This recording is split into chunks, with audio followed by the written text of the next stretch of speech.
Today, we dive into the lore of Morrowind, the ash-swept province where gods strode among mortals and a volcano's heartbeat shaped the fate of empires.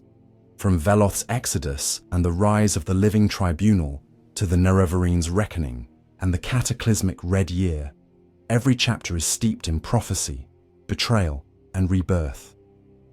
Uncover the secrets buried beneath Red Mountain and witness how the indomitable Dunmer endure through fire, ash, and time itself. Now let us begin.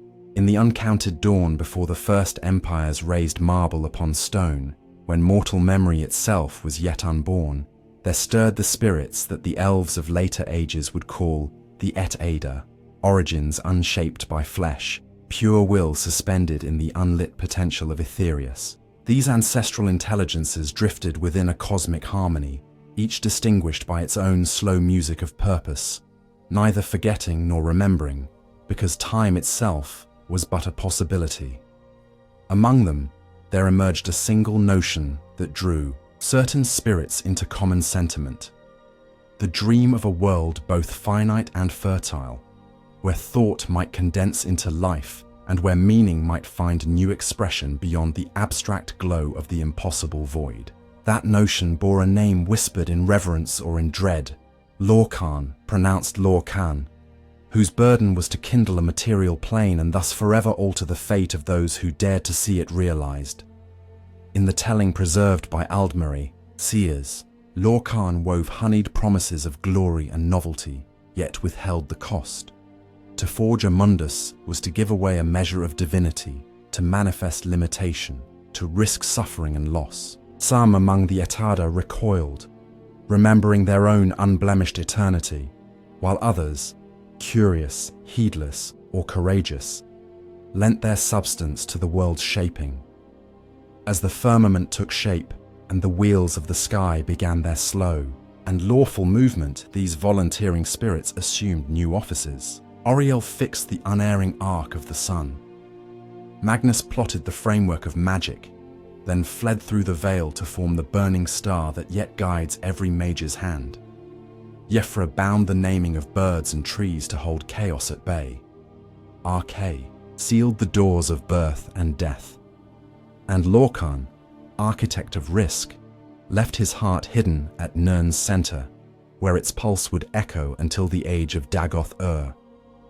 Many who once glimmered in formless splendor now found themselves lessened, caught in material sensation, and in this loss the first seeds of grief took hold. Auriel and his orthodox followers, regarding Lorcan's design as a cruel betrayal, rallied in righteous fury. War erupted in heaven and upon the forming earth. Mountains rose from the coil of titanic bodies, and the seas gathered where befell the tears of the mourning spirits. In those battles, Trinimac, shield arm of the Aedra, struck Lorcan down and tore his still throbbing heart from its cage of ribs. According to the Ashlander sages, Trinimac cast it across the sky, but it fell upon Red Mountain, a portent that would one day define the destiny of a different people. Amid these convulsions, the earliest ancestry of the elves awoke on the green shores of old Aldmeris, ignorant of war in the high heavens. The elders claim they were shaped in Auriel's image, long-limbed and quick to insight, though the Sigic chronicles politely note that more than one etched left impressions upon the elven form. Still, under Auriel's radiance they forged the first crystal towers and sang the unbroken hymns, content to keep their minds fixed upon eternity. It was a piece of stasis, gracious yet fragile, because the lingering wound between those who mourned their divinity and those who embraced mundanity festered beneath every polished square of alabaster stone. Into that stasis there insinuated three voices, subtle and unrelenting, Both-Iar, whose hunger for transformation could not be sated by starlight alone, Mephala, spinner of webs unseen, who delighted in secret patterns, and Azura, twilight mother whose tears foretell both grace and punishment. These spirits, called Daedra, because they had withheld their substance from Mundus, were not bound by the new laws, and they looked upon the tethered souls of the Aldmer with a restless curiosity. They found them capable of greatness, yet cowed by fear. Fear of Lorkhan's treachery, fear of imperfection, fear of the unknown. Among the Aldmer lived Veloth, spoken Veloth, a priest of quiet thought and uncompromising conscience. He studied the Orthodox liturgy, mastered its every syllable, yet even in mastery he perceived an emptiness that knowledge could not fill. Why cling to an idea of lost divinity, he wondered, when the living world demanded present devotion? Bothia whispered to him of change, Mephala hinted at the veiled paths that lay unwritten, and Azura offered the promise of a destiny earned, not inherited. These whispers did not come as temptations, but as arguments, each presented with a clarity that pierced the ceremonial veil. Veloth listened, measured, and at last resolved that the faithful must depart rather than stagnate.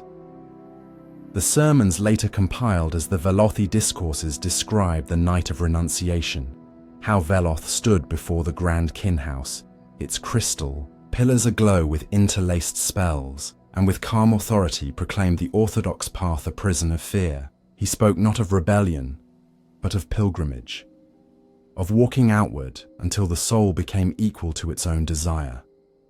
Those who felt the cord of his conviction followed him, abandoning titles, estates, and ancestral gardens.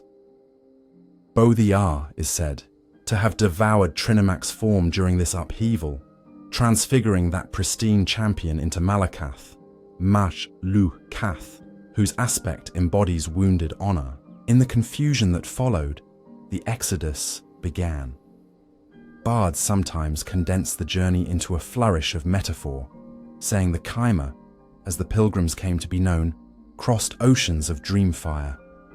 But the older scrolls linger on the arduous details, fleets of oar-driven vessels slipping away under starlit secrecy, guided by Azura's twin moons, long marches across bitter mesas where sunlight scoured the skin bronze gold, the toll of hunger when supplies ran thin, and the whispered counsel of Mephala teaching them to snare dune lizards beneath the sand.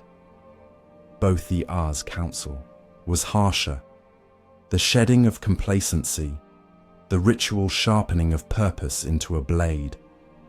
Each hardship became a lesson, each drop of blood a verse in the growing litany of the Chimer people. They skirted the coiled jungles of Hammerfell's precursor, shores where serpents of gilded scale watched with languid eyes. They threaded the wild passes north of Cyrodiil, which was yet a mosaic of untamed tribes. At Lake Rumar, they saw crude human settlements lit by torches, and some Chimer wondered if these fragile creatures might one day shoulder destinies of their own. Veloth's answer was gentle. Every soul follows its own winding path. Let ours not be delayed by fear or by disdain. So they pressed on eastward, drawn by visions of a broken volcano whose summit smouldered against the sunset, a beacon glimpsed in dreams granted by Azura. When at last they stood upon the jagged western cliffs of Resdain, read as Resdain, the sea winds carried a scent of salt and ash unlike any other land. Ahead lay basalt plains flecked with luminous fungi, valleys scored by sulphurous rivers, and the looming shape of Red Mountain draped in constant vapor. To the eyes of the weary pilgrims, it was neither hospitable nor kind, but Veloth lifted a handful of blackened soil and knew by its warmth that here the fire of change burned close to the surface. He declared the pilgrimage fulfilled, though the true work only now began. The rites of settlement unfolded beneath Bothia's approving silence.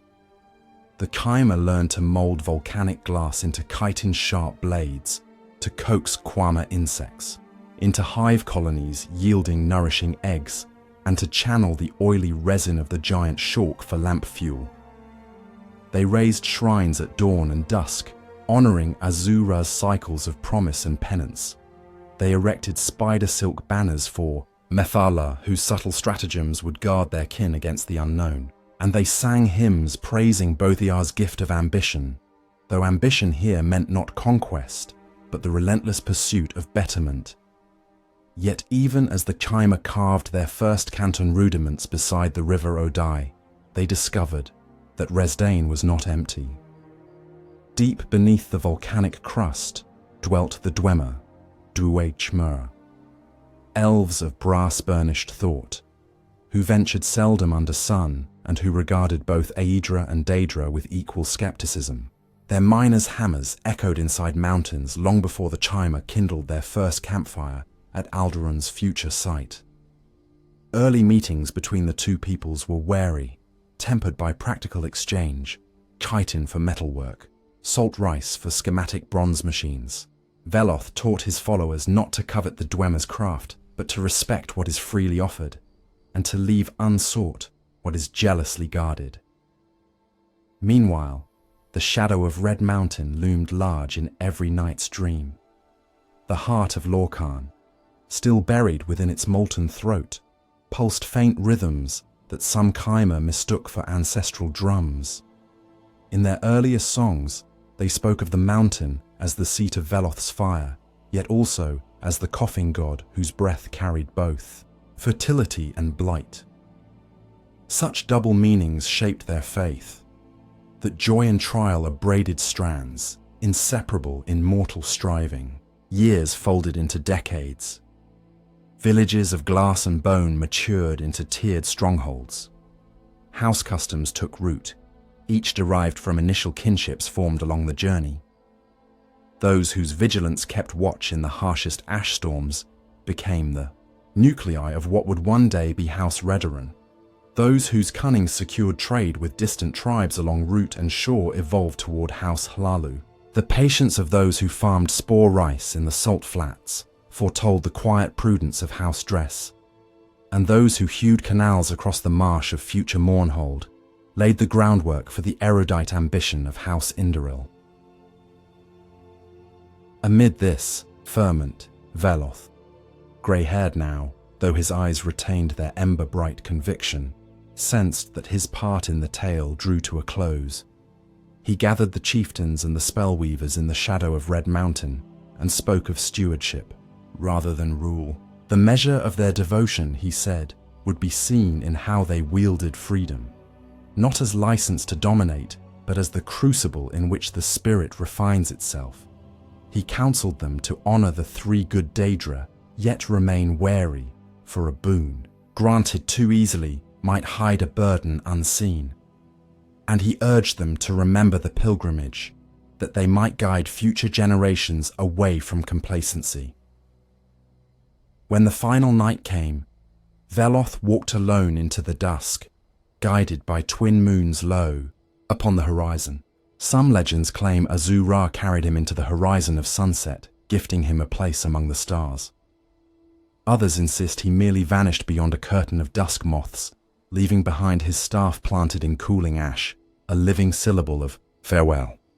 The cyclical temperament of Dunmeri faith accepts both.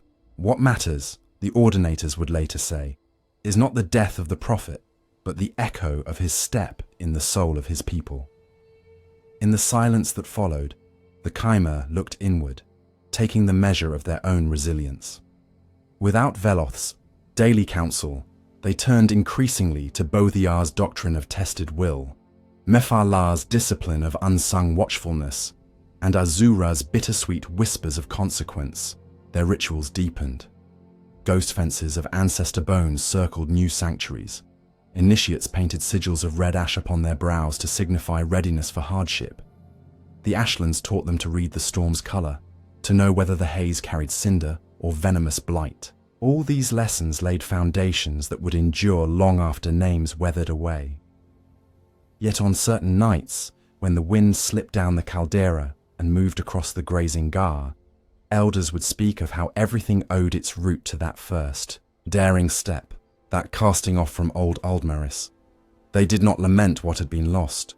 To do so would betray the spirit of the pilgrimage. Instead, they anchored their pride in the knowledge that they had chosen their fate deliberately, that their bronze-skinned hands held tools and weapons shaped by necessity and purpose, not by idle luxury. They became a people defined by choice, the choice to leave, to endure, to to transform. So dawned the first blush of Morrowind's long memory, a land as harsh as it was sacred, its horizons lit by the ever-present promise of change. Across those horizons would one day stride the living gods, and the nightmares of Dagoth and the red gifts of the Ministry of Truth. But in that early hour, before crowns or councils, there was only a people who had dared to walk away from eternity, guided by 3 immortal patrons and by the steady hand of Veloth, into the whirling ash at the world's eastern edge, where the first chapter left the chimer poised beneath the volcanic sky. This second turning of the chronicle slips deeper into the dust-red decades that followed Veloth's departure, when hope and hazard intertwined like twin threads on a loom of basalt and bone. It is in these decades that the foundations of Morrowind's lasting social orders were laid, that the first towers of bone-white shell rose against the ash haze, and that the pact of wary coexistence with the Dunmer shaped both peoples in ways neither could foresee. In the hush of dawn, the ash storm softened, and the valleys of Vardenfell revealed their austere promise. Chimer clans stepped from their tents carved of guarhide and surveyed a land still raw with the memory of its birth, a terrain scarred by calderas yet pulsing with subterranean vigor. Here, every gust of wind carried the tang of sulfur and the promise of change, commanding the settlers to match its relentlessness if they wished to survive. Along the banks of the river Odai, a tributary fed by springs warmed by deep magma veins, the community that would one day be Balmora first gathered as a cluster of wooden walkways over mudflats. Fishing nets strung between mushroom stalks caught quama larvae drifting downstream, while simple kilns fired bricks from clay rich in iron and obsidian dust. These bricks, fused with the resin of the marsh shock, became weather-resistant panels that gleamed almost black under the burning noon sun. Over time, scaffoldings rose to support 2-story dwellings, each painted with protective glyphs, traced in powdered ash. The artisans who perfected these techniques were among the distant ancestors of House Hlalu, though that name would not be spoken for generations. Their instinct was for commerce. They offered surplus clay vessels to nomads crossing from the West Gash, trading for gar leather and jagged pearls dredged from the inner sea. Trade grew slowly, but with each bargain shell, they learned the subtle art of negotiation, an art that would one day make their descendants indispensable intermediaries between Dunmer and Empire.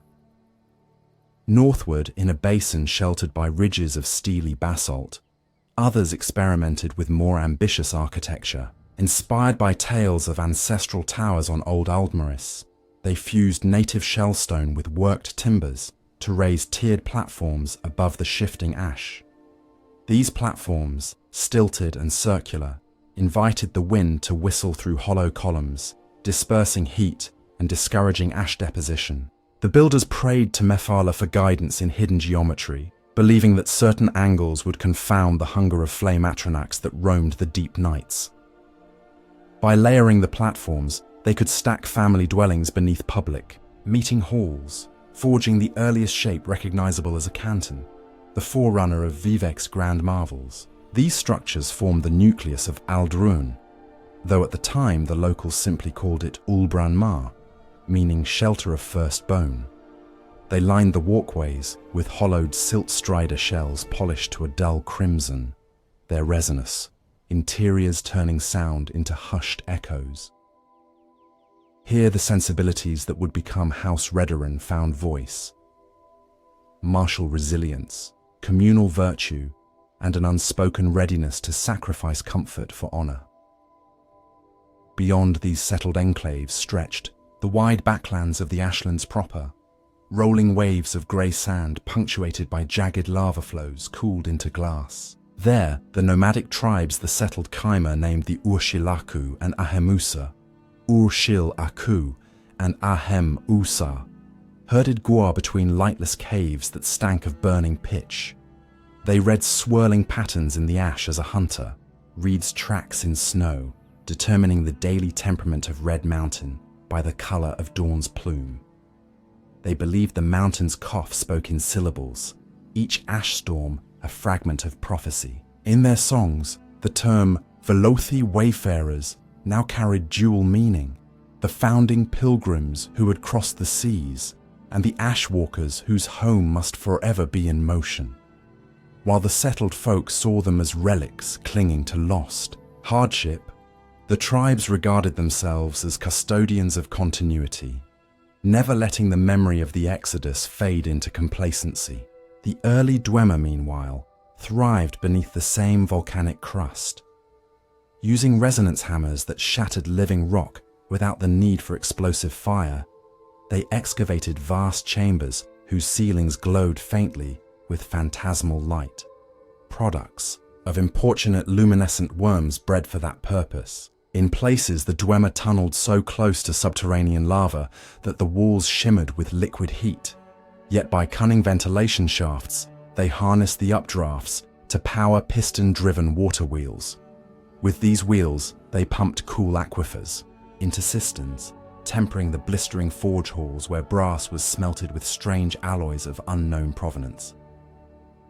One may imagine the Chimer's awe the first time they traded for a piece of Dunmer-crafted bronze, lighter than iron, uncorroded, by the sour vapor of ash storms and etched with minute channels that whispered unheard melodies when held to the ear. Such artifacts rapidly became prized heirlooms, yet they also ignited suspicion, for no Chimer artisan could replicate them, and the Dunmer guarded their metallurgical secrets as though they were fragments of their own souls. Initial meetings between the two peoples resembled what later generations would call a tentative dance, guided by necessity rather than trust. On the surface, Chimer envoys ventured to Dunmer outposts, their offerings of salt rice and mammoth fungus wax laid upon embroidered garhide carpets. In return, the Dunmer produced ingots of brass or delicate calipers with matched teeth finer than the legs of a spider. The Chimer, valuing aesthetic as a reflection of spirit, sought symbolism in everything. The Dunmer, valuing function as its own perfection, dismissed such interpretations. Thus, a gift of calipers might be received by a Chimer chieftain as an emblem of cooperation, while to the Dunmer smith it meant only the simplest unit of precise measurement. Yet through patience and repeated exchange, certain shared understandings emerged: the value of mutual non-aggression in a land whose every gust could skin a living thing, the benefits of trading food above for metal below, and the quiet realization that each culture preserved knowledge the other lacked. Amid this delicate stillness, dangers multiplied. Cliff racers, winged reptiles with hooked beaks, bred in unchecked numbers along the jagged escarpments bordering Lake Amaya. At twilight, they would rise as dark clouds, blotting out the moons before diving into villages to carry off gar calves and incautiously placed infants. In Alderun, where families hung lanterns crafted from Kaguti bladder to deter pests, stories told of entire guard patrols snatched into the bleeding dusk. Eventually, the Redaran Four captains conducted organized hunts, training young spearmen to anticipate the creature's swooping arcs. They coated spear tips in a mixture of chalk resin and flint dust, which ignited briefly on contact with the air, startling the reptiles mid-plunge. Over 2 decades, coordinated culls reduced cliff racer numbers to a manageable nuisance, and the ash skies settled into quieter patterns. Redaran elders would later cite this campaign as first proof of their house's ancestral duty to stand vigilant against threats both mundane and monstrous. Another menace came not from fang or claw, but from the earth's shifting heart. Volcanic vents opened unpredictably along the inner sea's coastline, belching incandescent gas that melted stone into rivers of glass. In one night, 3 nascent plantations along the later site of Suran were buried beneath liquid obsidian, entombing laborers and gar alike in shining black tombs still visible centuries later. In response, groups of contemplative mages, progenitors of House Telvanni, set about studying the breadth of Vvardenfell itself. They took residence in slender towers grown from gigantic fungal spores, coaxed to towering height through arcane nourishment. These mushroom towers, soft to the blade yet hardening under secret alchemical treatments, provided vantage and insulation against choking gases. Within spiraling chambers, Telvanni ancestors recorded volcanic tremors on parchment stretched across resonator drums. By analyzing subtle tonal shifts, the invisible voice of Red Mountain, they predicted major eruptions days, sometimes weeks before their occurrence, allowing coastal dwellers to retreat inland. This mastery of biogeomancy, half botanical, half sorcerous, earned Telvanni mystics a dual reputation: eccentric recluses and indispensable wardens of catastrophic knowledge.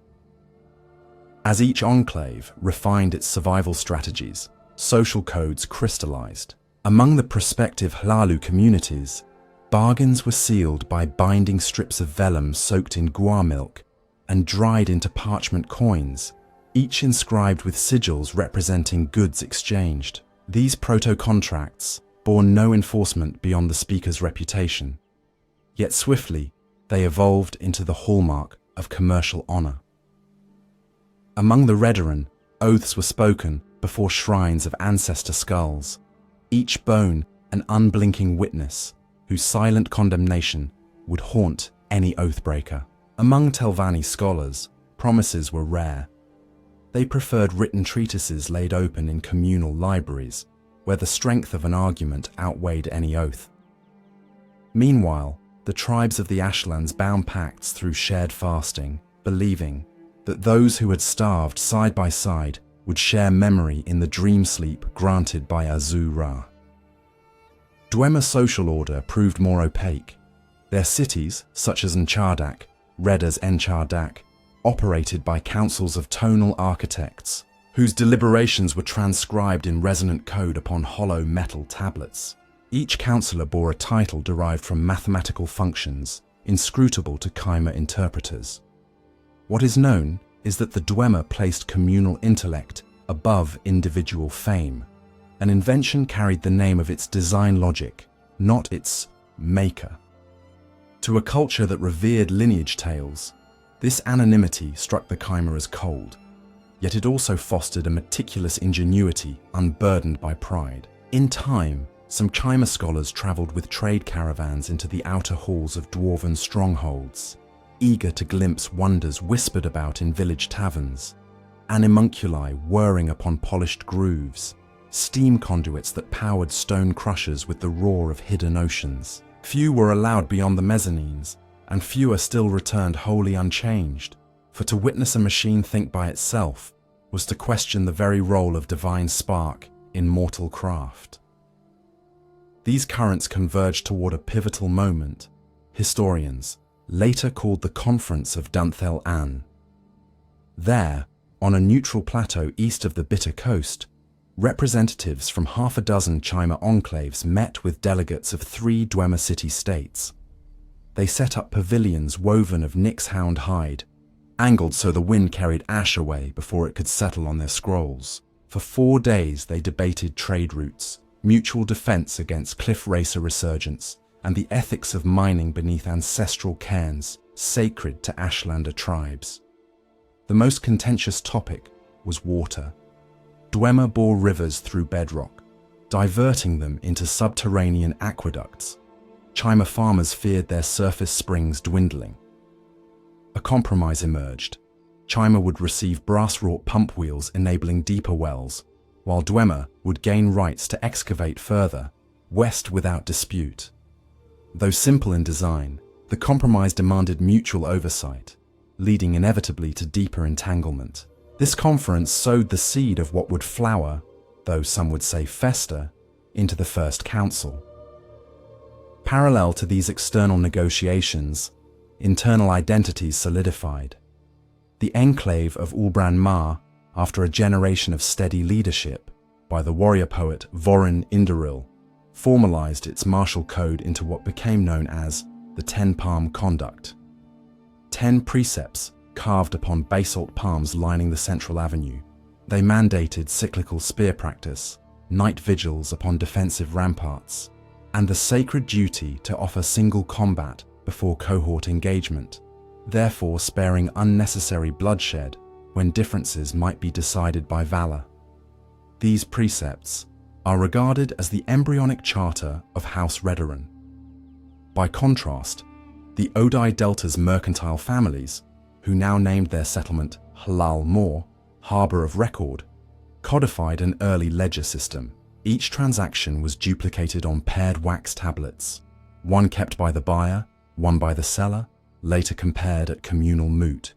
Any discrepancy invoked arbitration by a 3-judge panel drawn from unrelated clans.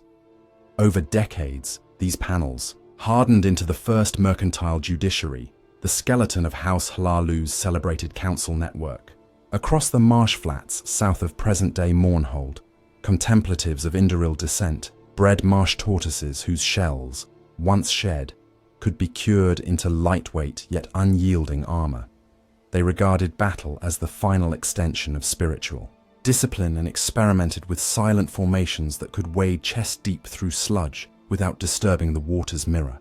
Their sermons, preserved in the later text, Reflections in Quiet Reeds, described perfect defense as an act of reverence, to shield one's kin so completely that they need never draw their own blade.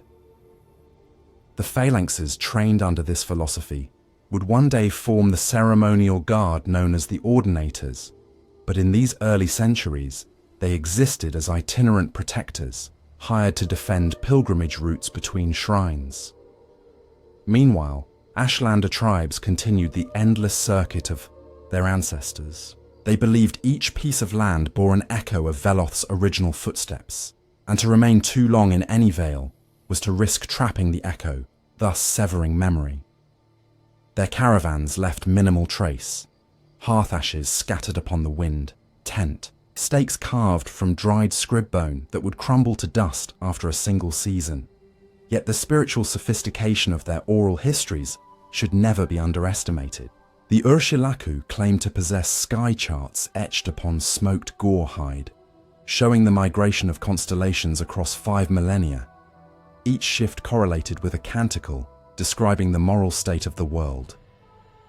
Scholars who later deciphered fragments of these charts marveled to find predictions eerily consonant with later calamities, including a vague rhyme hinting at a blight wind bearing dreams of heartfire unbound, a prophecy some interpret as foretelling Dagoth Ur's return. Cultural divergence thus proceeded on 3 axes: settled houses refining distinctive economic or martial philosophies, itinerant tribes safeguarding nomadic spiritual heritage, and Dwemer kingdoms intensifying technological isolation. This divergence did not impede interpersonal bonds. Intermarriage between different Chimer lineages was common, and wandering storytellers carried news from canton to canton, yet it planted tension beneath the surface. For many Chimer farmers, the Dwemer's subterranean excavations smacked of hubris, an attempt to master forces reserved for gods. For the Dwemer, Chimer rituals honoring the Daedra looked like servitude to capricious powers. Each side carried seeds of skepticism that would germinate when crisis thrust them together. That crisis approached on trembling ground. In the 59th year of the 2nd century, according to later temple records, a tremor split the western flank of Red Mountain, exposing a tunnel aglow with interior embers. From this fissure crawled diseased Nyx oxen, their chitin plates warped and studded with crystal lesions. They staggered into nearby grazing fields, collapsing in fits of twitching spasms, bleeding ichor that hardened into glassy shards. Healers among the Indoril marsh monasteries attempted to purge the affliction by scraping away lesions, only to find the wounds recrystallizing within hours. Worse, those who touched the blood developed burning rashes and delirious visions. The tribes called it firepox. In Balmora, scribes recorded whole districts quarantined as healers searched vainly for cures. Many whispered of Daedric punishment. Others suspected Dunmer alchemical runoff contaminating subterranean streams. In truth, few recognized the first outward ripple of the heart's latent power, an echo stirring after untold ages of dormancy. Desperation spurred cooperation. A summit convened at Enchu left, a halfway ruin, then under Dunmer, restoration. Here, Khmer herbalists met with Dunmer tonal physicians. The Dunmer proposed vibrational therapy, placing infected creatures within chambers where tuning forks the height of a kaguti leg would resonate at specific frequencies, hoping to shatter crystalline growths without harming tissue. Chima healers contributed distillations of marsh orchid and chalk bile to moderate pain. Early trials on a stricken Nixox yielded partial success. Lesions cracked, oozing harmless dust. Encouraged, the coalition devised mobile resonance carts to treat afflicted Gar and, eventually, infected settlers. The collaboration saved hundreds. While mutual suspicion persisted, the memory of shared triumph lingered, furnishing a precedent for the more ambitious alliance to come. It is important to note that the seeds of the great houses were not sown solely in response to external threats. Intellectual rivalry played a vital role. Telvanni scholars, for instance, circulated enigmatic parchments known as theses of shade, arguing that mastery of the mutable world required personal detachment from mortal affection. Redaran mentors countered with the doctrine of shielded heart, insisting that loyalty deepens strength. Hlalu archivists compiled both treatises side by side, annotating rhetorical devices used by each, thereby inventing the first recorded instance of comparative rhetoric in Dunmeri education. Soon, aspirants from all lineages travelled to remote tower libraries to debate such doctrines under moonlit porticos. These debates became rites of passage, forging bonds that complicated rivalries.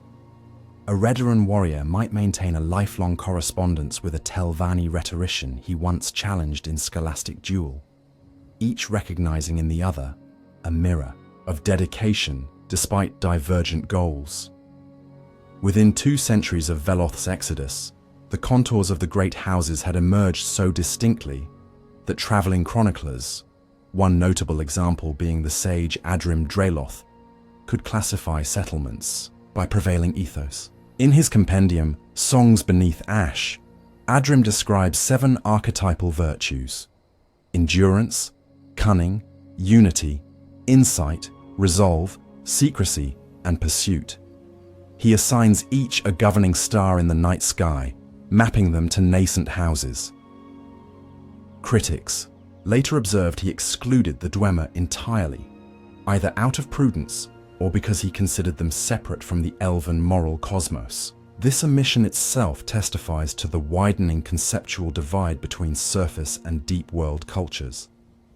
Meanwhile, the Ashlander tribes fostered their own councils, gatherings timed to lunar conjunctions where peace was enforced by mutual taboo. At these moots, clan elders recited the Ghost Song, a litany tracing matrilineal descent back to the first voyagers. When disputes arose over grazing trails, burial rites, or prophetic interpretations, the participants cast carved chert, stones bearing glyphs of their clan spirits, into a ceremonial urn. The arrangement of stones, interpreted by a dreamseer on the third dawn, determined verdicts. The process emphasized humility to fate. One might prepare arguments for seasons, only to watch the stones fall unfavorably, at which point acceptance was a mark of honor. Settled Dunmer, who observed these moots, often remarked on their paradoxical strictness and freedom, a rigid ritual devoted to yielding. It is this attitude that nourished Ashlander resilience long after urban spires glittered with tribunal light. Into this mosaic of emergent traditions stepped a figure whose legacy would reverberate through centuries. Indaril Nerevar, Nerevar, at that time a minor war leader serving Seakeep Hlalmor. Accounts of his early life differ, Temple canon speaks of humble birth, raised beneath the shell mirrors of an Indoril monastery. Ashlander tales claim he wandered the wastes guided by dream visitations from Azura. Dwemer inscriptions reference him only as a curious protege who visited their archives seeking schematics on defensive harmonics. Whatever the truth, Nerevar's intellect and charisma drew followers from multiple houses. He forged alliances, not through conquest, but through reciprocal oaths tailored to each faction's values. Honor to Redoran, prosperity to Hlalu, enlightenment to Telvanni, and righteous guardianship to Indoril. His closest confidant proved to be the Dwemer tonal architect, Dumak Dwarf King. Friendship between Surface General and Subterranean King began, we are told, with a night of starlit debate on the slopes of Red Mountain. They argued whether true stability lay in divine guidance or in mechanist self-sufficiency. Finding each other's convictions unshakable yet curiously compatible, they vowed to shape a council uniting their peoples. Thus sprouted the first council, convened initially in the half-built halls of Vardenfell's intermediate plateau. Delegates sat upon crude benches hewn from carapace and brass. Above them hung woven banners emblazoned with each house's sigil, alongside Dwemer glyphs representing mathematic concepts of unity. The council's charter enumerated principles seemingly modest: shared defense against exterior threats, adjudication of trade treaties, joint oversight of mining rights. Yet beneath these clauses pulsed something novel: the ambition of two cultures to transcend fear. Monthly assemblies saw heated arguments. Telvanni delegates disputed Dwemer water allotments. Dwemer envoys protested Redoran fortifications too near their vents, but Nerevar and Dumak shepherded compromise, their rapport lending gravitas to every handshake sealed in the council hall. Records indicate that, at its height, the First Council orchestrated coordinated road building, standardized weight measures for trade, and authorized the construction of the first truly intercultural city at the foot of Red Mountain, Vivek's eventual site, though in that age it bore the provisional name Resdain Union Canton. Such experiments in cosmopolitan governance could not proceed without resistance. Certain Ashlander soothsayers warned that mingling the faith of Daedra with Dwemery atheism would fracture the world's poetic balance, like twin rhythms misaligned. On the Dwemer side, a faction of deep scholars argued that interaction with Daedra-loving cultures risked contamination of rational inquiry. Their dissent was not loud but persistent, expressed in treatises circulated through tonal archives. Wise though Nerevar and Dumak were, they could not read every ember of resentment flickering in the far corners of each society. Simmering tension ignited unexpectedly with the discovery of what Dwemer texts called the ether heart, the mineralized fragment of Lorkhan's own heart, which Kagrenak, the high priest of the Godcrafter faith, discovered humming in a cavern beneath thin crust. This event lies beyond the strict temporal scope of our present chapter, yet its catalytic effect begins here, as rumor. Whispered tales reach Chimer hunters of Dwemer miners chanting before a ruby vortex, of machines flaring with soul light. For the Ashlanders, who trace their ancestry to Veloth's covenant with Azura, such rumors rattled the bones of prophecy. For Telvanni mages chasing hidden power, they stirred scholarly obsession. To the merchants of Hlalmor, they suggested new markets or new monopolies. Every house assembled its circles of inquiry. Some plotted infiltration, others negotiation, still others sabotage. In the Dwemer deep halls, Kagrenak drafted the first lines of a discourse that would be known as the Principia Tonal Architectura, describing how divine echoes might be harnessed to forge a perfect brass animus. But these threads belong to the tempest, yet to break. For now, in the waning years of the 2nd century, we leave our account as the First Council stands like a delicate bridge of obsidian glass over molten suspicion. Chimer cities glow with lanterns carved from the resin of giant scuttlepods. Ashlander bonfires crackle under star-choked skies. Dwemer forges thunder where no sun has shone in ages. Each community believes itself poised upon the cusp of a future it can choose, unaware of how many choices have already been made by forces stirring beneath Red Mountain. The land retains its austere grandeur, plains of grey ash shimmering under Secunda's cold gaze. Yet the air tastes faintly of copper now, as though the mountain has begun to bleed. In the tatters of nightly prayer, priests whisper of balance, maintained by vigilance, while dreamers see shadows coalescing into forms too vast for any house alone to withstand. Above them all, the twin moons trace their silent arcs, keeping long counsel with Azura, who watches and waits, knowing that every pilgrimage yields not only arrival, but also consequence. Even as the moons trace their elliptical paths and the ash storms settled into midsummer languor, subtle tremors beneath Vardenfell foretold the shifting of deeper powers. Dumak Dwarf King commissioned new survey expeditions into the mountain's underbelly, assigning his brightest tonal architects to chart pressure differentials and resurgent fault lines. These architects, robed in gleaming plates of articulated brass, carried resonant scepters that mapped vibration through stone as a healer maps pulse through flesh. To the surface dwellers, their instruments' melancholy droning was an alien music, echoing at dusk like distant bells submerged beneath. Lava, traders stopping at the entrance of Nchadak, whispered that the Dwemer planned something grander than any aqueduct or pump wheel, something rooted in the hidden rhythm of the land itself. Word of these subterranean endeavors drifted through the cantons and mushroom towers, stirring curiosity, envy, and caution in equal measure. Telvanni magisters dispatched invisible familiars, silent globes of refracted air, to slip through vent grates and glean snatches of tonal schematics. Hlalu factors offered double pay and future profit shares to anyone who could return with a shard of Dwemer alloy newly refined. Redoran outriders strengthened patrols along the western ridges, citing the need to safeguard pilgrim caravans, though it was clear they also meant to observe any unusual Dwemerite troop movements. In every council hall, seers reported flickering visions, stone hearts beating like war drums, gears turning against the sky, and figures wreathed in golden light standing where no living thing had a right to stand. One such seer, a marshborn, dream reader named Dralsi of the Soft Reeds, spoke before the Indoril monastery at Narcissus. She described a lattice of brass claws grasping a ruby sun, the sun pulsing as though alive, and a chant that rose and fell like the tide, yet bore no words that any mortal tongue could form.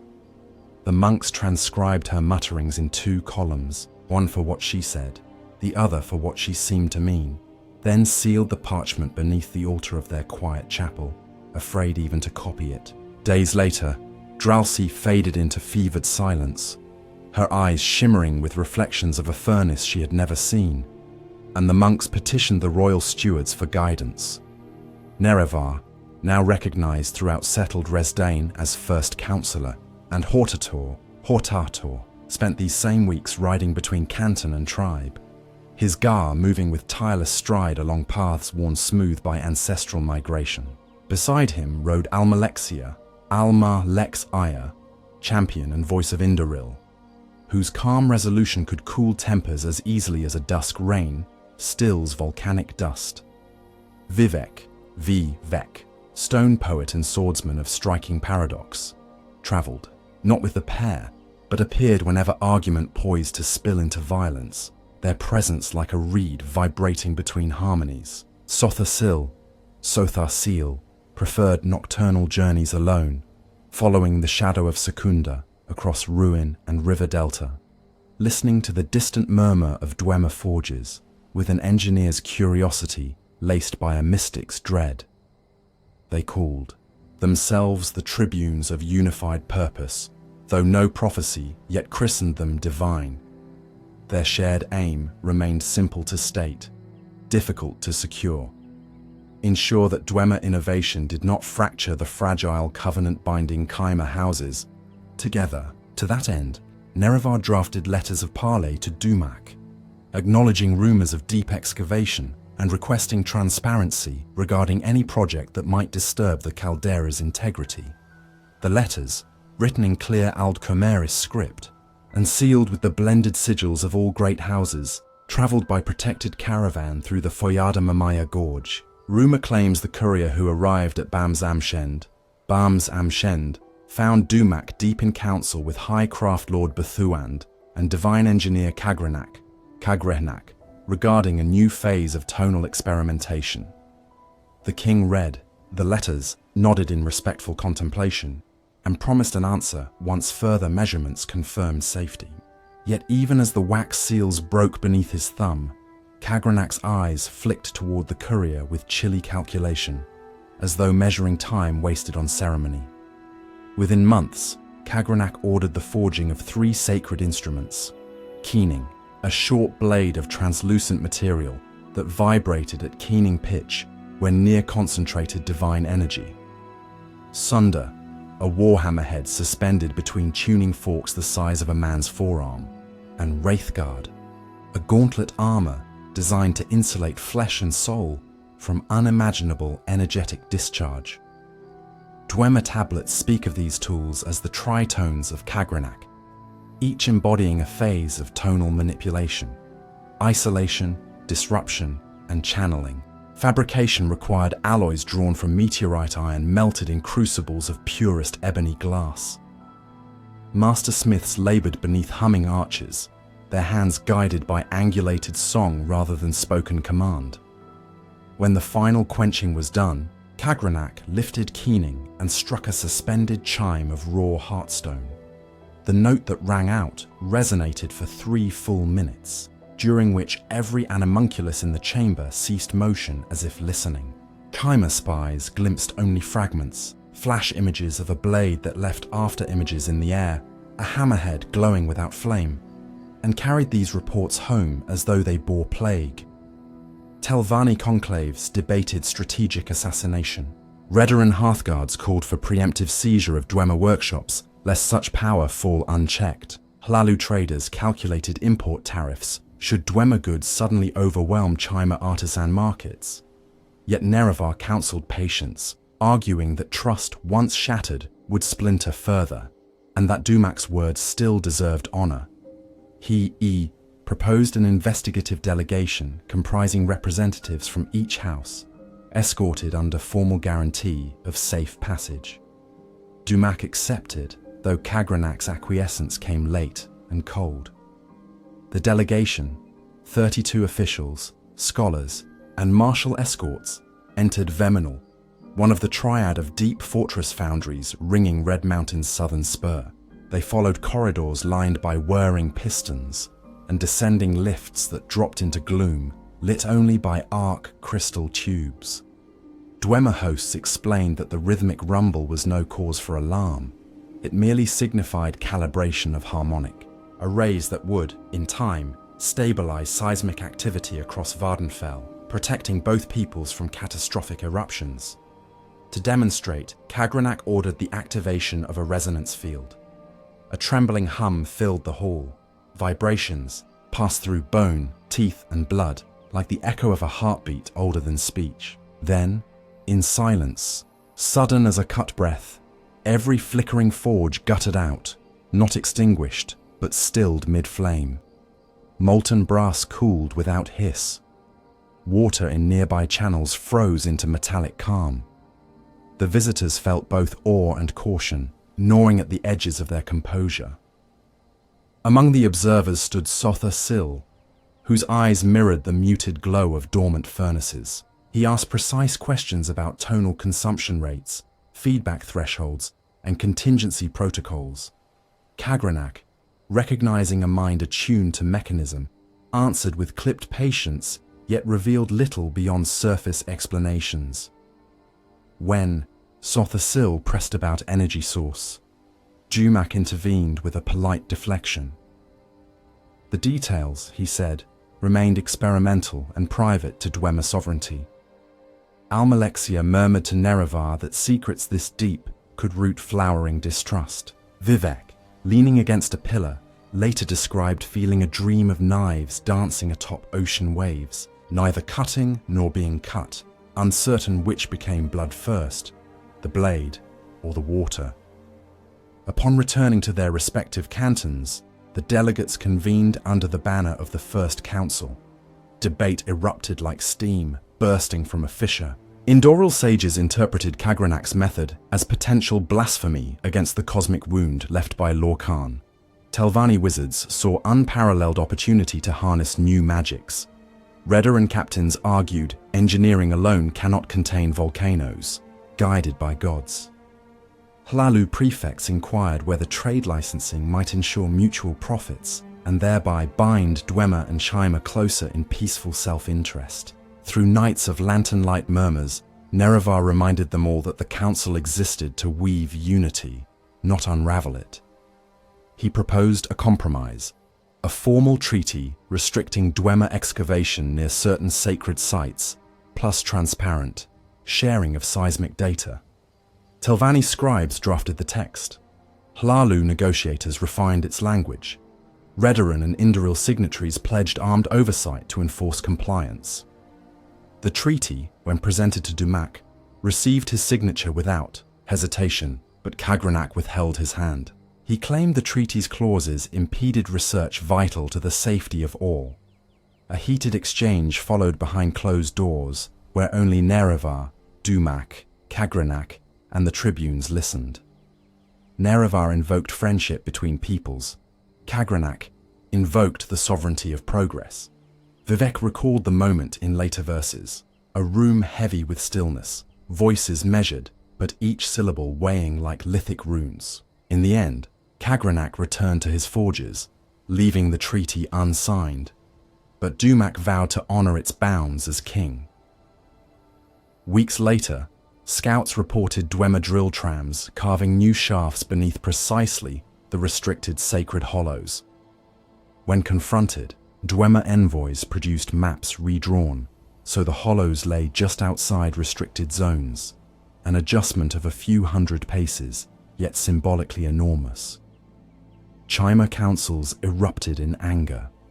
Nerevar, wounded by what felt betrayal, yet unwilling to declare. Doom journeyed to Bethuan to speak again with Dumak.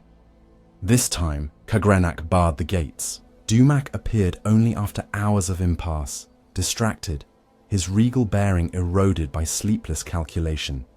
He claimed ignorance of the new excavations, promised to investigate, but pleaded for time.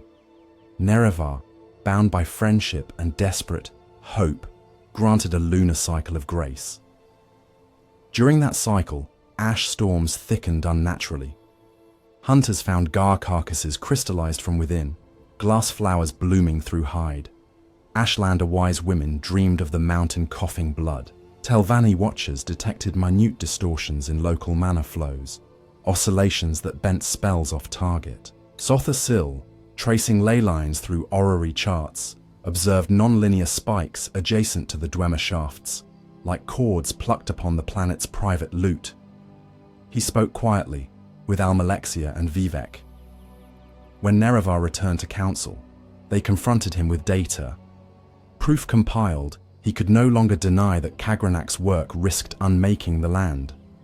A summit, later called the Last Meeting of Friends, took place at the neutral canton rising where Vivek City would one day stand. Dumak arrived accompanied by twin cohorts of brass guard, their footfalls a thunder of pistons. Nerevar's escort comprised Redarin honor spears, Indoril shield monks, and unarmed Telvanni observers floating upon discs of levitated fungus. They gathered in a chamber open to night sky, Secunda casting pale stripes across the assembled faces. Nerevar spoke first, pleading for cessation of forbidden excavation, invoking both treaty and historical bond. Dumak rebutted that Khagranak's optics were misinterpreted, that the tonal alignment would soon avert all future eruptions, rendering the island a paradise safe for 10,000 generations. Almalexia countered that no mortal craft may promise such dominion over the will of the earth. Vivek quoted ancient verse about hubris forging chains of its own making. Khagranak, invited to speak, described his goal with a clarity that stilled every breath. If the heart of Lorcan could be persuaded to yield numinous energy in controlled vectors, all weary mortality might be shed. The Dwemer would reascend to a state beyond suffering, neither Daedra nor Aedra, but equal in eternity. The declaration struck like a silent avalanche. For Nerevar, it was revelation of dimensions he had not foreseen, that Kagranak's concern was not protection, but apotheosis. Indoril priests recoiled, sensing in these words an echo of forbidden sermon. Redarin captains gripped spear hafts. Dumac's silence betrayed inner conflict, or dawning comprehension of how far his high priest intended to go. When discourse resumed, voices cracked with restraint. No accord emerged. Dumac retreated, vowing to oversee Kagranak's ambition carefully. Nerevar departed with heart heavy, escort silent. The gulf between friends had never felt wider. Back in the Ashlands, Ashlander tribes convened their moonsmoot ahead of schedule, interpreting omens too dire to ignore. Their dreamseer cast the clan stones and declared that Red Mountain stirred not with mere molten fire, but with the thrumming pulse of broken divinity. They sent runners to Nerevar, offering visions of black, winds feathered with glass shards of living brass footprints scorching the ground. The Hortator received them with humility, knew truth when he heard it, and summoned representatives of all houses to a clandestine council at Aldskar, the resplendent shell-domed arena raised by Redarin masons. Here, arguments shifted from caution to urgent necessity. Even Hlalu speakers, ever pragmatic, now whispered that trade profits meant little in a land turned to slag. The question no longer whether to act, but how. Sothasil presented a stratagem: sabotage the heart chamber before full tonal attunement could occur. His calculations suggested a narrow window before Kagranak's arrays reached irreversible harmonic resonance. To achieve this, a strike force would need to infiltrate the deepest foundries, past legions of steam-driven centurions and labyrinthine corridors encoded with shifting tonal locks. Redarin volunteered spear leaders. Indoril pledged shield monks. Telvanni offered subversive spells to cloak footsteps and scramble Dwemer sensors. Ashlander champions asked only to stand at Nerevar's side, for prophecy twined their fates. The Hortator listened, accepted, yet insisted final entreaty to Dumac must precede any sword drawn. In private, Vivek and Almalexia voiced concern that friendship might blind him. Sothasil watched stars through an oculus, saying little. Nerevar's last embassy journeyed under ash-hushed sky. At the gate of Vemenal he carried no weapons visible, only a scroll bearing the seal of every Chimer house and the handprint of each tribe seared in pigment of ground ash and blood.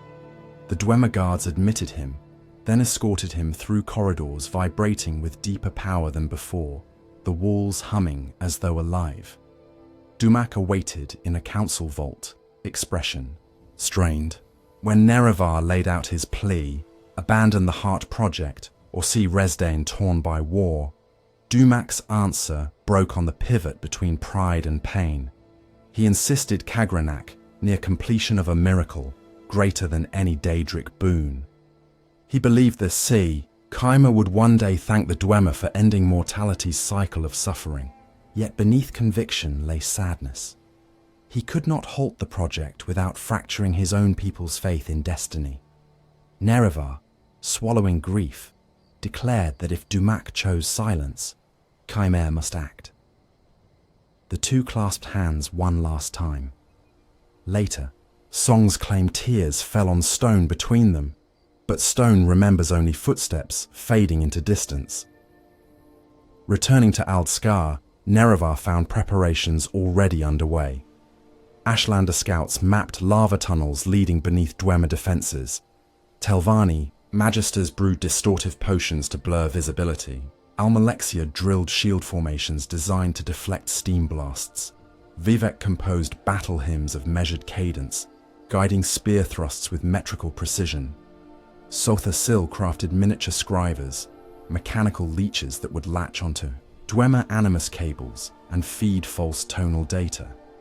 Yet as they equipped for war, a hush spread, for none could forget this would pit them against kin by bonds of counsel and trade, nor that Nerevar faced conflict with his friend.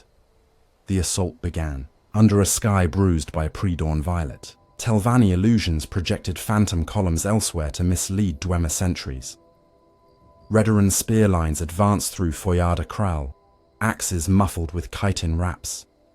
Indoril shield-bearers carried lamps of cold mage light, invisible beyond, arm's length.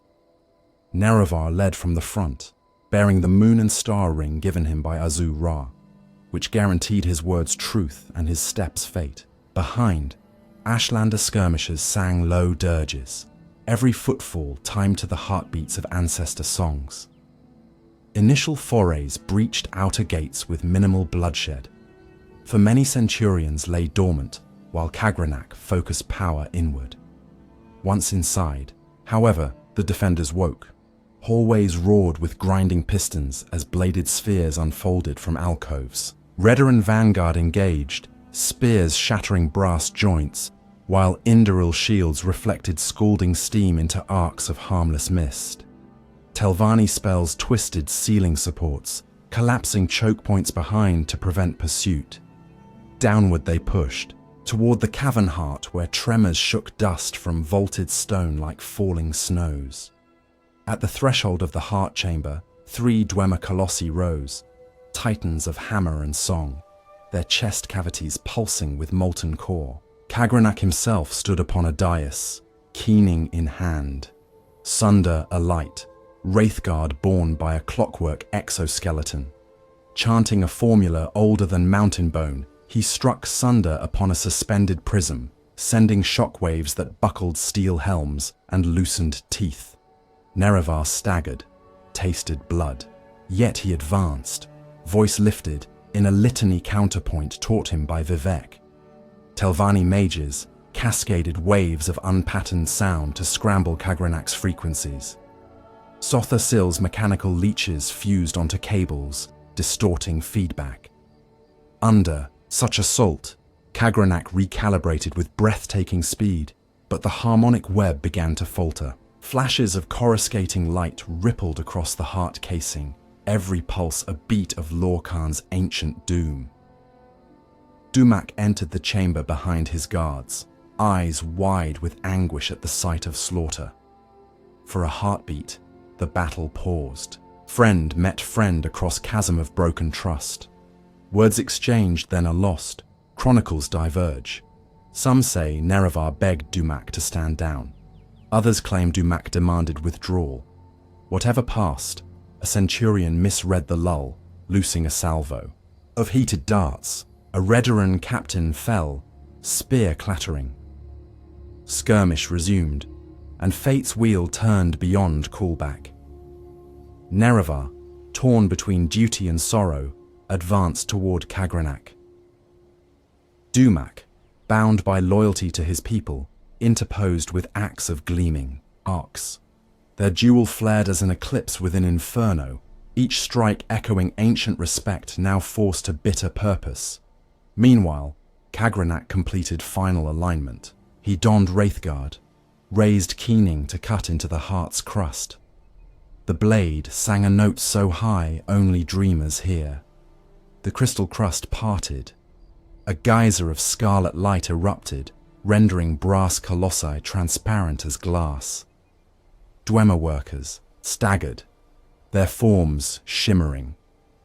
Sotha Sil shouted warning, but too late.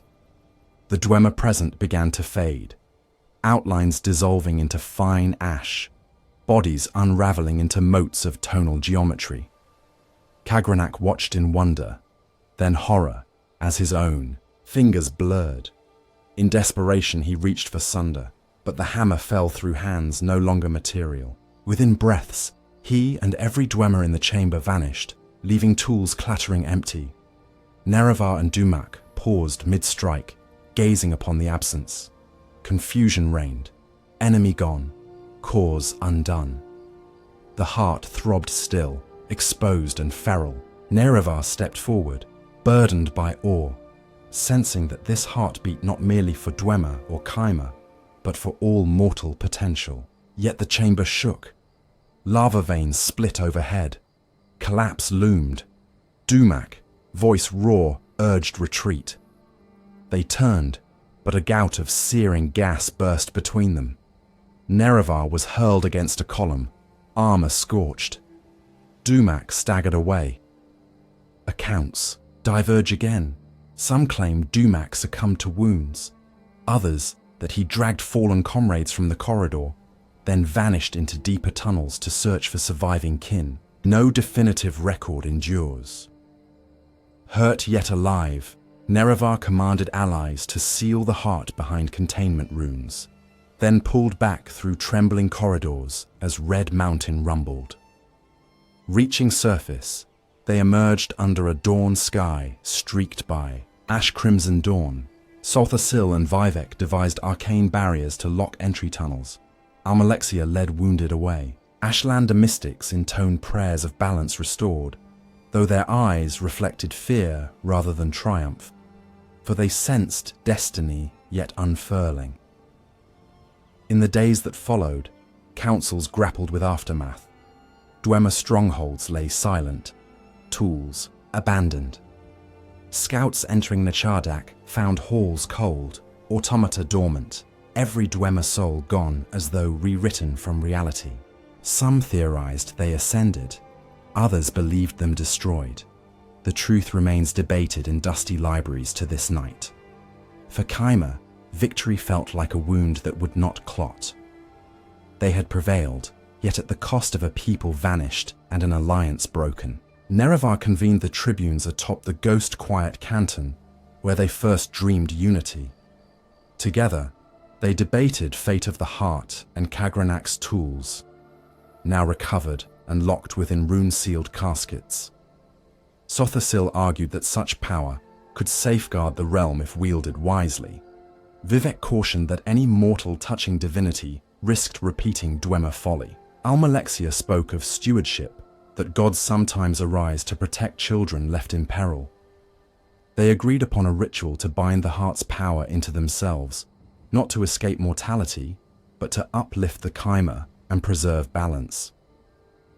Reluctantly, Nerevar accepted their conviction, yet insisted he must first consult Azura to confirm moral course. He traveled to Holamayan Monastery, where the high priestess of the nocturnal mother awaited with incense of night-blooming milkcap. Yet there exist whispers that the tribunes, fearing Nerevar would reject their plan, performed the ritual in his absence. In hidden chamber beneath Red Mountain, they wielded Sunder and Keening under Wraithguard's shield, striking the heart in prescribed sequence. Cascades of star flames seared their souls, remaking them into beings half mortal, half divine. When Nerevar returned, he found them radiant, voices carrying harmonic undertones like crystal touched by wind. What transpired between them remains cloaked in contested scripture. Temple canon affirms Nerevar blessed their ascent, urging secrecy until realms stabilized. Dissident priests argue he condemned the act, threatening to reveal truth, which led to his mysterious death soon after. Ashlander legend claims Azura herself took Nerevar into twilight to bide until time he must walk again. Yet every version agrees on one point. With Nerevar's passing, leadership of Resdain shifted irrevocably. In the absence of Hortator, the newly anointed tribunal, Almalexia, the healing mother, Vivek, the warrior poet, and Sothasil, the clockwork, sage, proclaimed guardianship over all Chimer. They pledged to honor Veloth's path, to guide houses toward unity, and to shield the land from future cataclysm. They decreed worship of three good Daedra would continue, yet beneath their own living example. They also renamed the land Morrowind, signifying dawn's promise rising from ashes. Under their nascent temple, Chimer artisans sculpted Grand Canton cities, ordinators patrolled streets in golden masks, and pilgrims flocked to marvel at gods who walked among them. Amid celebration, few spoke aloud of Dwemer disappearance or the uncertain ethics of apotheosis. Yet in caverns sealed beneath Red Mountain, something stirred. The heart still pulsed, though bound by tribunal rituals. Ash seared into shapes reminiscent of those lost. In one shadowed chamber, a figure neither living nor dead awoke. Vorin Dagoth, once shield liege of House Dagoth, left for dead during the siege. He rose, breath-rattling cinders, and heard the heart's whispered call, promising power unimagined. Around him, embers coalesced into dream of vengeance, and red dust drifted like sleeping spores, waiting only the right wind to bloom. Thus the age turned. On the surface, peace and the gold fire glory of Almsivi shone. Below, echoes of betrayal and divine overreach seeded future blight. The tribunal would reign for centuries, but every step upon divinity's path carried the weight of hidden consequence. As their shadows lengthened across the cantons, the moons moved on, mindful of cycles unbroken: birth, ascent, decline, and eventual return. In the hush after celebration, when lanterns guttered and the ash again began to fall, some elders closed their eyes and swore they could still hear gears churning deep beneath and the fading laughter of a vanished people, reminding all who would listen that balance never settles for long before change whispers from the roots of the mountain. In the first hush, after the vanished Dwemer and the passing of Nerevar, a pale aurora shimmered above Red Mountain for 7 nights, tinting the ash clouds violet and silver. Pilgrims who had come to mourn beneath the cooling embers spoke of distant organ tones vibrating in the ground, as though the world rehearsed a new hymn whose lyrics none yet knew. At dawn on the 8th day, the sky cleared, and the people beheld the tribunal descending the slopes. Almalexia, in robes of saffron gold stitched with stylized goa lilies. Vivek, bare-chested save for a silk sash that rippled between blue and grey, and Sothasil cloaked in a mantle of faintly ticking gears that caught shafts of morning light like frozen lightning. Their footsteps left glowing imprints that lingered until wind erased them, and the gathered throng knelt in awe. It was said that the smell of fresh rain followed the gods wherever they passed, even over cracked lava beds that had never known water. In that moment, the age of Khyma shifted irrevocably into the era of the Dunmer. Dunmer, though the word itself had yet to be spoken aloud. The transformation came first as a whisper in the blood, a coolness beneath the skin, a tingling in the irises that deepened from amber to garnet. Children awoke to find their reflections darkened, their once golden complexions now the tempered hue of volcanic glass. Elders gathered in temple courts, tracing the arch of their brows as though trying to recall the softness of a memory already fading. Some wept. Others accepted the change with stoic gratitude, for the tribunal promised that this new slate of flesh was a mark of divine covenant. Skin tempered in trial, eyes brightened to see through illusion. In hidden shrines, however, priests of Bothia and Azura whispered that the change was a curse laid upon the people for daring to walk beside living gods. These priests kept their opinions quiet, for the ordinators had begun to patrol the streets, their faces concealed behind visors of gold-lacquered bone mold that reflected only the viewer's own gaze.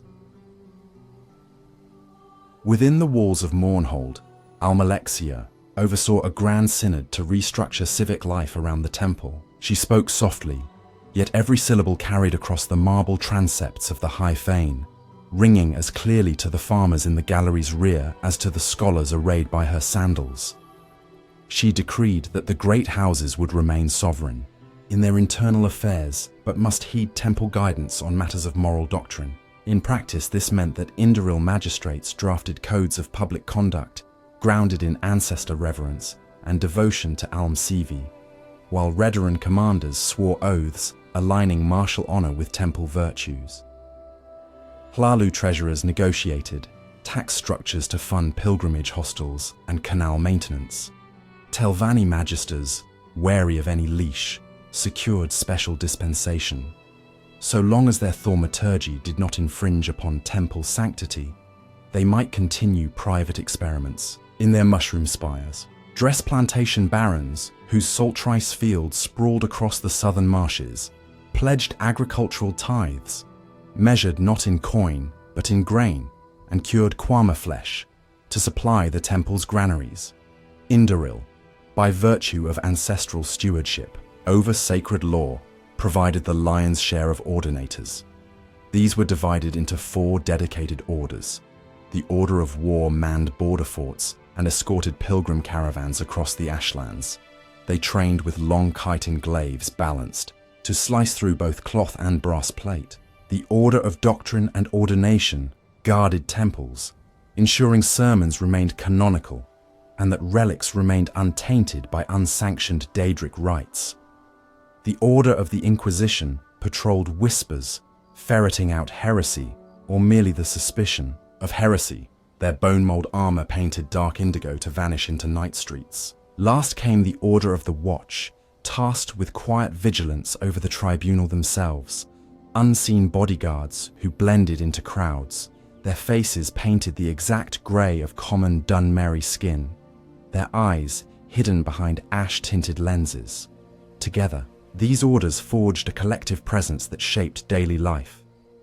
To see an ordinator's mask at dawn returning from night patrol was reassurance to some, quiet dread to others. Beyond city walls, life moved to older rhythms. In the fertile basins of Ascadian Isles, dress overseers sang work chants timed to scythe strokes through salt rice paddies.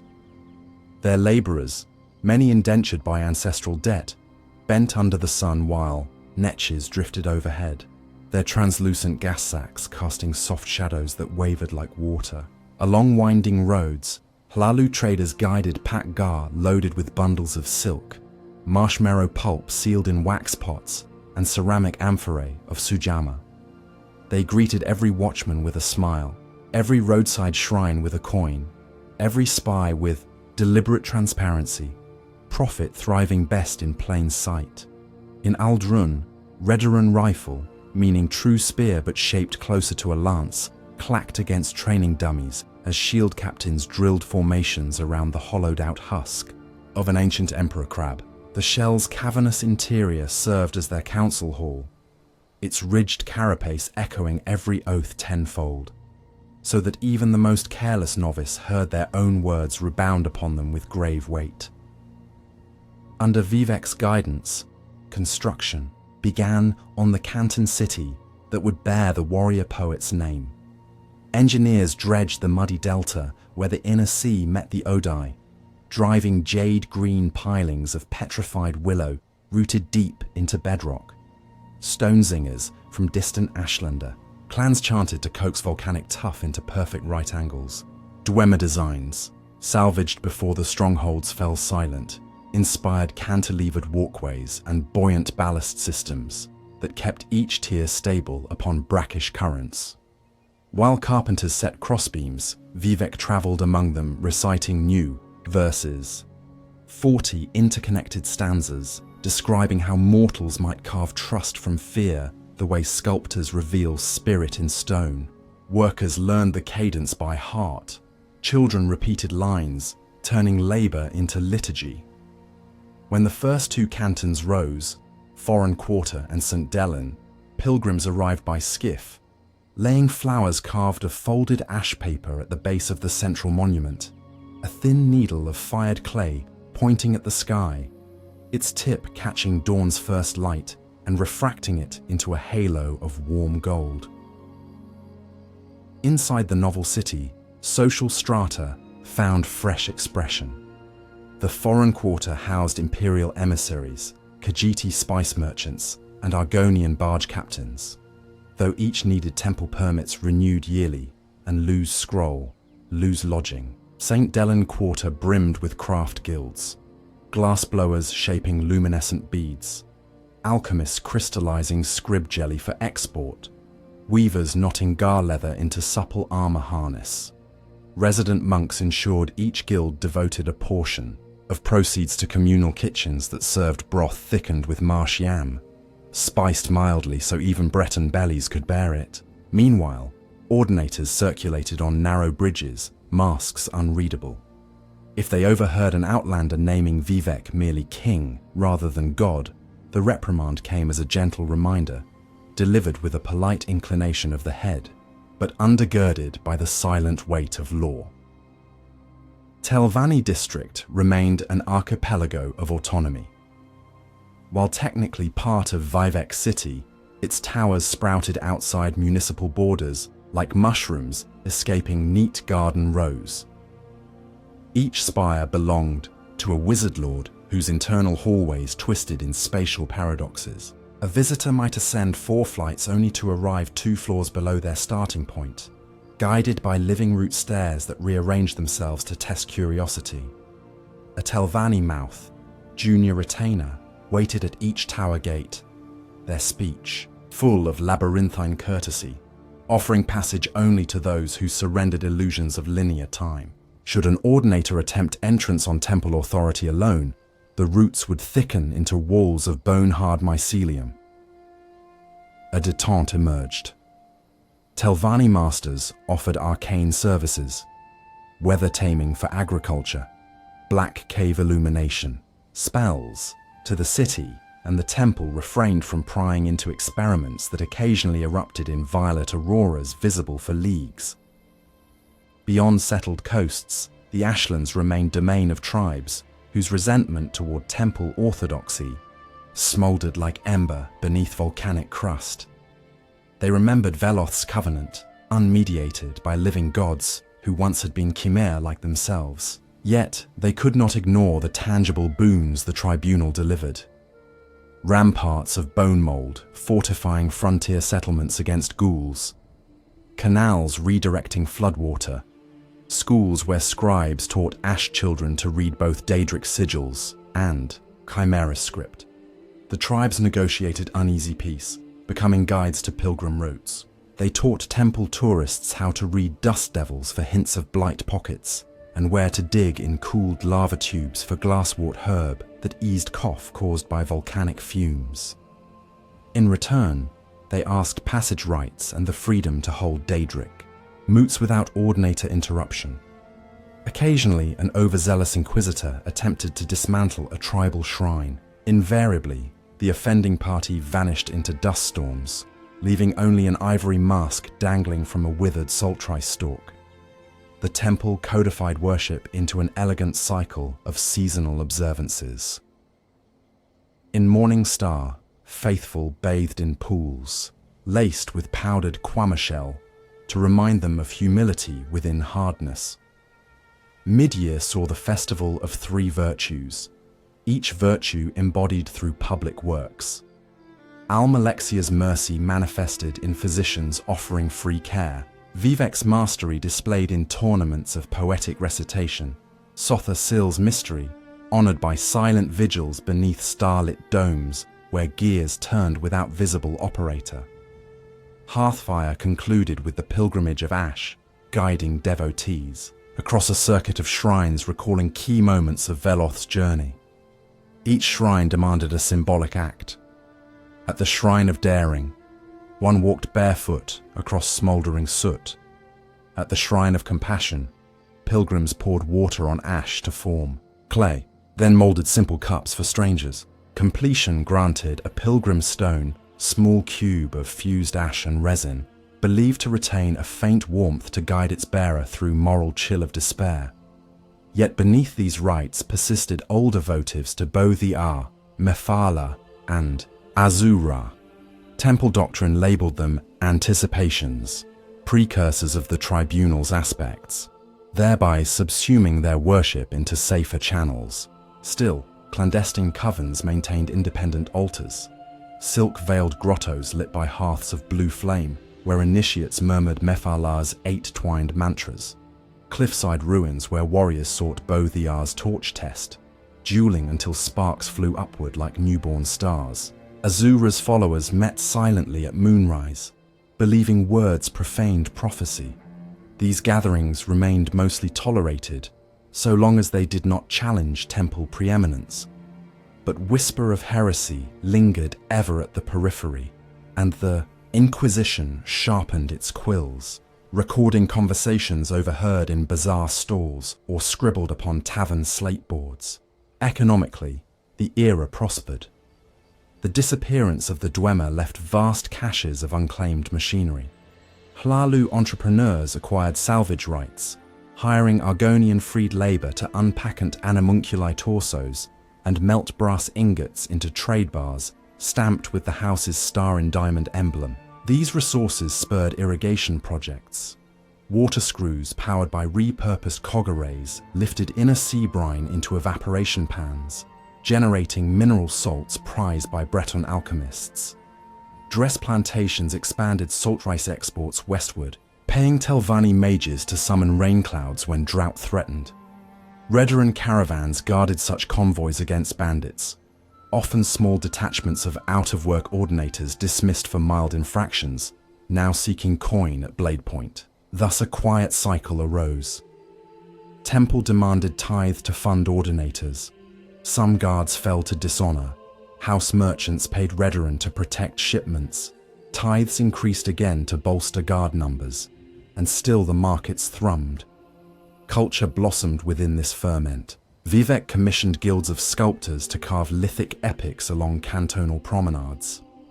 Each frieze depicted dualities, water and stone, poet and assassin, love and war entwined. Bards from Skyrim sailed south to learn new rhythmo-lyres tuned to the heptatonic scales favoured by Dunmeri ear. Almalexia patronized healing halls that doubled as music conservatories, believing harmony soothed both body and spirit. Her own voice carried pitch perfect across temple aisles. Legend states a single note from her lips could knit hairline fractures in glass. Meanwhile, Sothasil retreated into laboratories beneath clockwork enclaves, hidden precursors to his later city. Rumors reached surface of articulated clockwork birds that counted prayers by fluttering brass wings, of prosthetic hands able to feel silk though composed of steel. Few saw these wonders firsthand. Fewer still wished to, for whisper said each. Invention measured the soul of its observer and recorded judgment in digits of silver dust scattered across workshop floors. Against this backdrop, house dress wrestled with conscience. Their plantation economy relied upon Argonian slave labor captured in Black Marsh raids, sanctioned by ancient charter. As temple teachings of mercy grew louder, moral scrutiny intensified. Almalexia dispatched missionary healers to dress territories, tending both master and thrall, preaching the oneness of all under tribunal grace. Some Dres lords bristled, others feigned acceptance. A few secretly manumitted house slaves under cover of night, providing forged documents to cross into Hlalu lands where free Argonian communities took root along river deltas. These enclaves retained ancestral Zanmir rituals, now entwined with Dunmeri liturgy, crafting mosaic tiles depicting both his tree boughs and the golden tri-pointed temple sigil. Tensions simmered. Dress elders warned of economic erosion. Indoril priests countered that chains upon one soul weigh down all. The temple tread delicately, for to rip out established order risked civil fracture deeper than any wound left by Dunmer. Departure. Year followed year, and across the ashlands, travelers began reporting faint red lights flickering atop Red Mountain's crater at night, like coals stirred by unseen bellows. The tribunal dismissed such tales as optical illusion, volcanic gas igniting in upper drafts, but Vivek quietly increased buoyant armiger patrols along foyers, leading toward the ghost fence's eventual span. Armigers, less stern than ordinators, walked with shields painted in pastel scenes of legendary duels, reciting verses as they marched. When they returned from mountain circuits, their once cheerful songs came slower, words caught between notes, eyes reflecting something they had sworn not to mention. Scribbled in the margins of a minor temple ledger, one finds a terse notation: ash beneath ash, song half sung. No explanation accompanies the phrase. Amid creeping foreboding, daily wonders persisted. Market mornings in Vivek City saw fishermen balancing bowls of salt rice atop heads while calling out catches, scrib jellyfish shimmering purple, hackle-low leaf wrapped around river crab, tiny hodling frogs pickled in sujama brine. Children darted past in games of chase, leaping from shadow to avoid imagined sun curses. At dusk, lantern minders lit rows of pearl glass globes along canal rails, and the foreign quarters' rooftop eateries filled with scent of cinnamon and kwama egg stew. From the roof of the St. Olm's canton, one could watch the moon's rise. Massa low and red like a smouldering coal, Secunda sharp white. Older Dunmer whispered quick prayers to Azura for guidance through dreams. Younger ones exchanged folded notes of love beneath the cover of studying Vivek's sermons. Life carried on, simultaneously fragile and resilient, always aware of the mountain's outlines smudged against the horizon. Scholarly pursuits matured under Sotha Sil's tangential mentorship. The College of Whisperscript in Necrom compiled treatises comparing Dwemer tonal mathematics with Telvanni runic calculus. Professors such as Delina Rathrayan posited that soul resonance, not flesh, determined magical affinity. Their experiments enlisted willing patients who listened to chanted harmonics while drinking powdered netchgol, dissolved in salt rice beer. Initial findings suggested brief enhancements in spellcasting efficiency, followed by severe migraines. The temple permitted continuation only under strict supervision. This cautious openness typified tribunal policy. Knowledge pursued, but tethered by doctrine. Heretics argued the tether strangled innovation. Loyalists countered that Dwemer unmoored curiosity and vanished for their hubris. International diplomacy expanded. The Empire of Cyrodiil sent envoys bearing ivory busts of Alessian saints, hoping to secure ebony trade concessions. Halalu factors hosted grand banquets, dishes of kwama cream parfait drizzled with canis root syrup to charm imperial tastes. Indoril monks observed from cloister balconies, noting each gesture for potential doctrinal conflict. Ultimately, limited agreements emerged. Ebony shipments in exchange for imperial textbooks on restorative alchemy and shipping rights through the Topal Sea. Such commerce seeded the notion of future armistice, though its full flower would not bloom until Tiber Septim's era centuries hence. Meanwhile, the Ashlander tribes recorded unsettling dreams. Masked figures shrouded in scarlet cloth chanting within caverns lit by heartfire glow. Their dreamers identified the chant as Sixth House Incantation, a remnant thought extinct with House Dagoth's ruin. Ashkans approached temple dignitaries with warnings, only to be met by polite dismissal. Ghosts of the past, they were told. Yet ordinator patrols around Red Mountain quietly doubled. Scouts reported strange glyphs carved into boulders, shapes resembling Kagranak's tonal diagrams, but rendered in crude ash.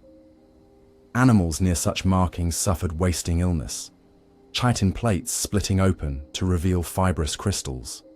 Though isolated, these incidents seeded tension between temple reassurance and tribal alarm. Redoran responded by fortifying ghost fences, lines of ancestor bones woven with sigil wire anchored by obsidian stakes. Telvanni magisters offered soul traps affixed to hovering scarabs that consumed any malignant resonance. Indoril priests performed warding litanies nightly. The populace half believed, half ignored, focusing upon the immediate.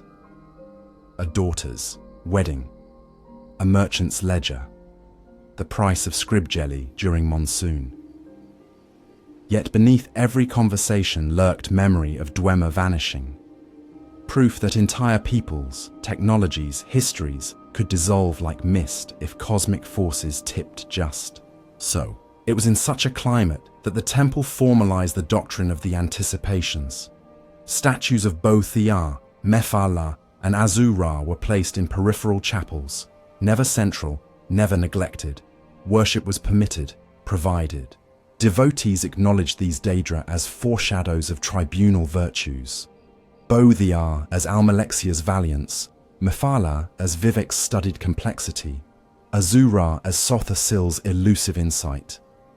The arrangement placated some traditionalists, yet rankled zealots on both sides. Secret Daedric cults thus splintered further underground, conducting midnight rites where names were spoken backward to mask their echo from listening ordinators. Inquisition led covert sweeps, confiscating heretical scrolls. One cache, later, archived in clockwork vault, contained a cloak stitched entirely from ordinator face masks, 70 in number, threaded together with red mountain fibre. The find chilled even veteran inquisitors, yet none could deny the earnest care Almalexia poured into her people. She walked Mournhold streets incognito, adopting simple linen shawl, blessing infants with kisses on brow. When ash fever struck Northdress districts, she arrived with filters brewed in Sothersil's labs, curing hundreds. Vivek continued to pen sermons that balanced satire with devotion, recounting his own past trials to teach humility. Pilgrims memorized the 36th scripture describing how Vivek tamed a giant insect by singing it its own name in reverse, thus reminding all things of their places. Sothersil seldom ventured forth, yet his star-glass observatories dispatched meteorological charts that helped farmers predict monsoon precisely. Even critics admitted the gods were attentive stewards. But the mountain watched. Its slopes birthed, new fissures venting fumes that smelled faintly of metallic rot. Ash congregated thicker in foyadas, settling upon salt rice paddies miles away. Dres overseers petitioned for relief. Harvest shrank despite irrigation. Scholars studying wind patterns found eddies pivoting toward Ghostgate region long before Ghostgate existed, as though unseen vortex drew breath. In council, Vivek assured them structural reinforcements would be commissioned, and Sothersil proposed constructing a vast arcane barrier to contain potential blight. Plans drafted on vellum, the width of city boulevards depicted concentric rings of soul gem pylons and ghost fence spires, but material procurement stalled, for ebony supply diverted to imperial trade created shortage. Thus, a project crucial to future survival languished beneath ledger disputes. Within Telvanni Tower libraries, a young retainer named Devaith Fire delved into Dwemer tomes recovered from Nchardак. He hypothesized that residual tonal shocks still echoed through subcrust strata, interfering with leyline flow. He presented findings to senior magisters, who dismissed concerns as speculative. Undeterred, he traveled to the ash wastes, establishing a hermitage at Tel Fir, overlooking Boiling Sea Inlet. There he began experiments isolating corpus-like spores found in rock cavities, blight seeds, he theorized, gestating from deep heart resonance. The temple ignored his dispatches until one scroll contained living cells sealed in glass vials. Upon opening, a scribe's hands blistered. Only then did Inquisition send envoys, who returned pale, carrying orders for silence so as not to incite public alarm. Despite smouldering portents, everyday life retained its cycles. The tribunal calendar marked years by great deeds. The year of the second pillar, when Vivek bridged cantons with arched causeways inscribed with aquatic poetry. The year of sorrow healed, when Almalexia quelled a plague by personally absorbing its burden into her own body for 7 agonizing hours before casting it into the void. The year of the silent clock, when Sothersil halted all mechanical contraptions across Morrowind for a single hour, allowing people to hear the planet's heartbeat. Festivals honored these acts. Shop stalls sold miniature jeweled replicas of the causeways. Children played at plague healing with chalk sigils. Scholars attempted to follow the silent hour's memory by tuning conch shells and listening for echoes of cosmic rhythm. Thus the realm balanced on a knife's edge. Culture thriving, commerce expanding, gods walking. Yet underfoot, the heart once ripped from Lorcan thumped behind stone ribs, and in forgotten chambers, Dagoth's dreams gathered shape.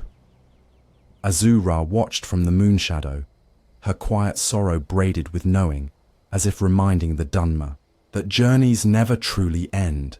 They circle, returning to questions thought settled. In street stalls, vendors hawked sweet ash yam tarts. Above, ordinator helms glittered. In taverns, bards sang of Vivek wrestling sea serpents, and on the horizon, the mountain exhaled a sigh scented faintly with prophecy. When night fell and meditation candles guttered low, Dunmer householders knelt before ancestor shrines, rows of skulls polished and ringed with sultry stalks, seeking counsel from spirits who once walked Veloth's path. Some ancestors replied with warmth, others with restless stirring, concerned for their descendants' zeal toward living gods. Many families divided prayers, half to the tribunal for present blessings, half to the old good Daedra for grounding in origins, a compromise mirrored across the land's every heart.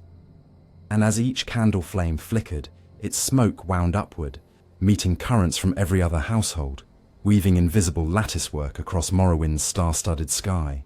Fragile, luminous, endlessly rewriting itself with each breath, as though the entire nation were one vast incantation seeking balance between what it had become and what it once was. So the era of serene dominion progressed, tempered by vigilance, adorned by art, fortified by law, haunted by omen. In the depth of night, a listener might stand on Vivek's moonlit bridge and hear the city's pulse. Creak of mooring lines, hush of water lapping stone, distant clang of ordinator spear striking paving to mark the hour. Beneath those harmonies lay a softer cadence, the slow, deliberate beat of Red Mountain, insistent, patient, promising that when memory and desire meet in dream, the land itself will awaken to demand reckoning. Yet for that moment, serenity held. The tribunal's lamps burned bright, casting circles of safety into the dark, and the Dunmer walked within those circles offering thanks, while just beyond the glow, the future traced its outlines in drifting ash, gathering strength, waiting to step across the threshold of light. In the long peace that followed the first bright centuries of tribunal dominion, the land settled into habits so deeply woven that most forgot how recently the weave had changed. Markets opened at dawn with the smell of marsh-spiced tea. Shipwrights along the inner sea measured planks against shadow rather than hourglass. Ordinators tapped their spears 3 times at each corner to consecrate every turning of patrol. Roots.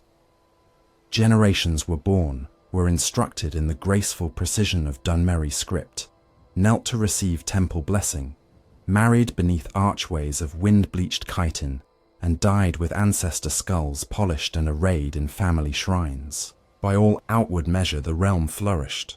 Yet beneath the surface, where Red Mountain's buried heart still pulsed like a forgotten drum, the tribunal could feel an almost imperceptible thinning to their divinity, as though each century's passing took a single grain of power from the reservoir first drawn in Kagranak's chamber. Sotha Sil retreated deeper into his hidden enclave, turning thought inward through gears and levers that mirrored the turning of constellations.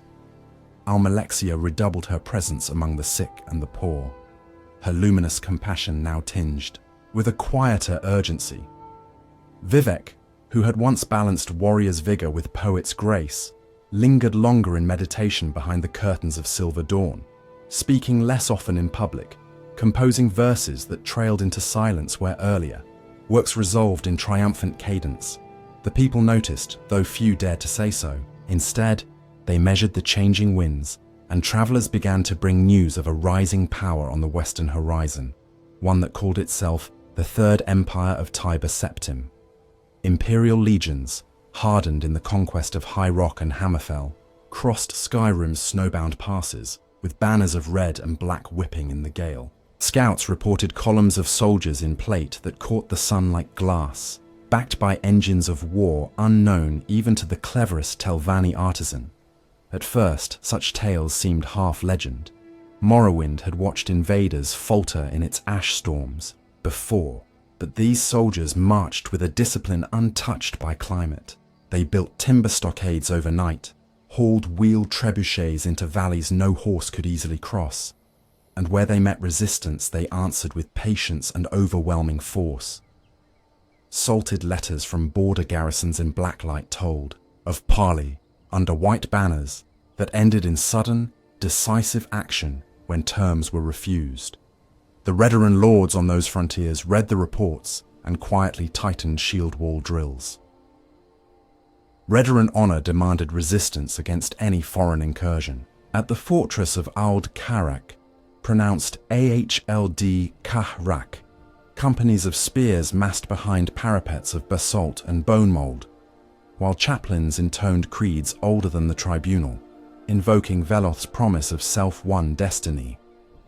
When Tiber's envoys arrived, they carried a treaty written in respectful tone: accept imperial protection, retain internal autonomy, and contribute a levy of ebony and knowledge to the growing empire. Redaran commanders replied with politely worded refusal and invitations to test valor in open field if negotiation proved fruitless. The battle that followed at Stonefalls was fierce and brief. Legion shields locked, catapults sang, and disciplined, ranks absorbed the first charging wave of Chimer warriors before pivoting in perfect unison to encircle their flanks. Those who survived spoke of the Empire's dragon banner unfurling above the smoke, seeming almost to drink the breath of war. Word returned to Vivec City like a chill submerged in an ink bottle, slow, staining everything it touched. Temple councils convened in the High Fane, where golden lamplight shimmered on polished murals of the three as triumphant protectors. Hlaalu delegates urged diplomacy, arguing that resistance would cost lives and commerce alike. They hinted that new trade routes might blossom under imperial peace.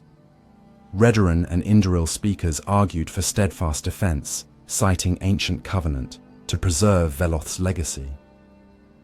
Telvanni representatives arrived via levitation discs and observed proceedings with aloof interest, pondering whether imperial alchemical scholarship might enrich their own. Dreslords muttered about slaveholding, rights, fearful foreign laws would sever plantation lifeblood. Throughout the debate, the tribunal listened, and when voices subsided, Vivec himself rose, his eyes reflecting both sea and void. He reminded the chamber that the Dunmer had always endured change by choosing its shape before it could be forced upon them. If the Empire sought conquest, then the tribunal's duty was to transform menace into coexistence, without compromising the spirit of Morrowind. To that end, Vivec proposed an audience with the Dragon of the West. Many gasped. Almalexia's brow tightened with apprehension, and Sotha Sil's distant regard flickered like a lantern seen through turning gears. But none challenged the suggestion. Privately, Ordinator captains prepared contingencies should parley fail. Publicly, the temple announced that Lord Vivec would lead an embassy to the Imperial Field Headquarters at Ald Marak. The journey passed beneath canopy of gathering summer storms. Vivec's entourage included buoyant armigers, whose athletic grace masked lethal expertise, a single Redaran shield thane of venerable lineage, one Telvanni genealogist to advise on precedents, and a Hlaalu negotiator with a ledger of projected tariffs. They found the Legion encampment orderly to the point of ritual. Cookfires followed precise spacing, tents aligned by compass, sentries saluted in sequence like cogs accepting a master key. At the center stood General Simachus, Sim Acus, an imperial of poised humility, who introduced himself as vassal and trusted sword to Tiber Septim. Vivec greeted him with the bow accorded to equals, their exchange of courtesies observed by hundreds of watchful eyes. When the two leaders spoke alone, only fragmented accounts survive. Imperial chroniclers note that Vivec's presence radiated calm that stilled even restless war dogs at their chains. Dunmeri apocrypha record that the Dragon Emperor's voice carried measured warmth touched by iron certainty. Whatever was said, the result emerged weeks later as the armistice.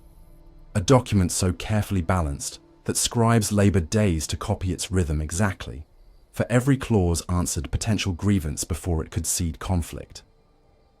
Under the armistice, Morrowind retained sovereignty over internal law, ancestral religion, and great house governance. The Empire gained rights to station legions at strategic citadels, mine ebony in licensed districts, and levy light tribute scaled to output rather than conquest. The Temple pledged to safeguard imperial citizens, and the Empire recognized the Tribunal's divinity within Morrowind's borders. In exchange for this lenience, Tiber demanded a token of trust, the enchanted tool keening, its keening pitched blade placed in the Emperor's custody. Legend says Vivec surrendered the dagger willingly, though its true power lay always in union with heart and triad. Thus the offering cost little tangible might and yielded priceless peace. With parchment sealed, legion drums rolled in measured cadence as banners shifted from war standard to garrison pennant. Redaran commanders returned to their holds, pride bruised yet dignified, embracing the old maxim that to bend under storm may spare the trunk to grow stronger later. Hlalu factors celebrated with discreet banquets, already mapping new caravan routes linking Ebonheart's nascent imperial docks with Balmora's markets. Dress planters exhaled relief when the armistice's fine print left slavery untouched.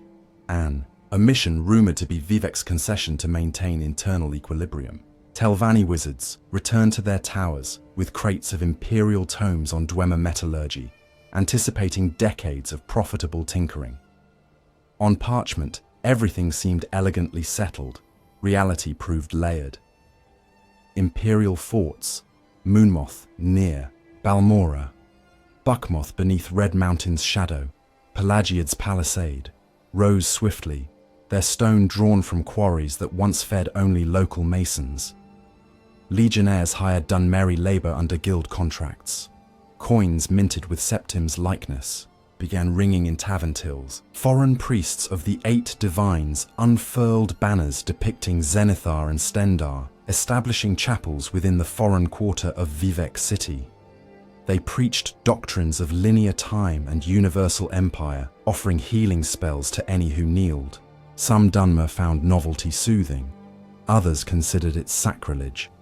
Temple scholars responded by emphasizing parallels: Almalexia's mercy, Vivec's mastery, Sothasil's mystery aligned neatly, on surface, with imperial virtues of charity, diligence, and law. Pamphlets titled Concordance of Faiths circulated along canal-side stalls, printed on cheap flax paper imported from Bravil. In the countryside, Legion patrols shared mountain passes with buoyant armigers. Jokes passed between them. Imperials teased armigers for marching barefoot on hot ash. Armigers teased legionnaires for armor that clanked like garbells. Yet camaraderie grew in shared battle against raider bands, Nord freebooters emboldened by shifting borders, outlaw ashlanders outraged by army encampments near ancestral cairns. When blood spilled, healers of both faiths worked side by side, and grudging respect followed. Children in seaside villages began practicing legion drill as play, shouting counts in rough Cyrodiilic. Their grandparents frowned but smiled in secret at the vigor. Politics within the great houses shifted more dramatically. House Hlalu saw imperial partnership as golden ladder. They petitioned for satrap rights over newly discovered ebony veins. In the Caldera, arguing their mercantile acumen suited joint venture with the East Empire Company. The company agreed, erecting warehouses of cedar brought across seas. Dres lords, feeling margin squeeze as imperial tariffs threatened slave-grown Saltrice's competitiveness, invested in cash crops favored by Western alchemists. Luminous, Saltrice variant bred under Telvanni spells to glow faintly blue. Redaran leadership, determined to preserve martial tradition, signed defense pacts with imperial legate offices, wherein Redaran spears manned frontier watchtowers in concert with legion archers. This arrangement ensured training exchanges, imperial siegecraft for Dunmer, ash-mounted skirmish tactics. Telvanni towers blossomed with mechanical lifts based on imperial pulleys. In trade, they sold scrolls that could conjure spider-like constructs to fetch experimental reagents from unsafe depths. Cultural friction, however, lurked behind every success. Imperial law forbade ritual combat to resolve civil disputes. Dunmer custom considered honor duels sacred. After a Hlalu councillor slew a legion liaison in such a duel gone awry, tribunals from both faiths tangled over jurisdiction. Vivek intervened personally, citing the Armistice Clause guaranteeing local legal sovereignty. The liaison's body was returned with honours. The councillor paid Wergild in ebony ingots, and imperial officials agreed to abide by local customs, provided challenges were formally registered. The incident crystallized a tacit contract. Foreign laws outside forts bowed to Dunmer tradition, while Dunmer entering imperial compounds acknowledged dragonborn jurisprudence. Religious tension simmered louder. Missionaries of the Cult of the Nine, under kindly banners of white and silver, distributed small medallions stamped with Akatosh's dragon. Temple ordinators viewed such tokens as subtle challenge. In Balmora, tavern brawls erupted when an overzealous missionary denounced false gods of living flesh. The temple censured retaliation, but Inquisition operatives compiled dossiers on vocal proselytizers. Almalexia preached temperance, reminding faithful that mercy toward the ignorant magnified spiritual stature. Yet she fortified temple gates in Maonhold, and watchers in golden masks checked foreign pilgrims for concealed pamphlets. Meanwhile, dissident priests within the temple itself began gathering at Holamayan again, scrutinizing old apocrypha regarding the tribunal's ascension. They noted subtle declines in divine visitations, occasional falters in miracles once effortless. Their leader, Archcanon Sarioni, argued reform from within. Others whispered treachery. Amid doctrinal debates, Red Mountains stirred. Blight storms of red ash whipped down foyadas with sharper frequency. Guar herds developed weeping sores. Kwama queens laid misshapen eggs that hatched pale, sluggish warriors. Telvanni researchers traced airborne spore patterns, finding they resonated with energy signatures similar to the old corpus pathogen. Yet imperial documents on disease control proved only partially effective. The Ghost Fence project, once stalled, gained new urgency. Under Almalexia's directive, convoys transported massive soul gems to the mountain slopes. Ordinators and buoyant armigers carved monolithic spires from obsidian, each capped with conductors of enchanted silver, forming a ring that hummed when ward spells activated. Legion engineers helped lay foundation stones, rattling their tools whenever unseen vibrations thrummed up through the soles of boots. Construction exacted cost. Soul gems required to power the fence-drained temple treasuries. Gathering them meant extended forays into tombs where ancestors protested intrusion. Rumor spread of ordinators press-ganging destitute villagers into labor gangs their wages, delayed until after consecration. In Hlalu pamphlets circulated under pseudonym, the author predicted temple bankruptcy within 20 years, if funding priorities remained unchanged. The Inquisition raided printing presses, but copies seeded thought among merchants who had grown used to profit.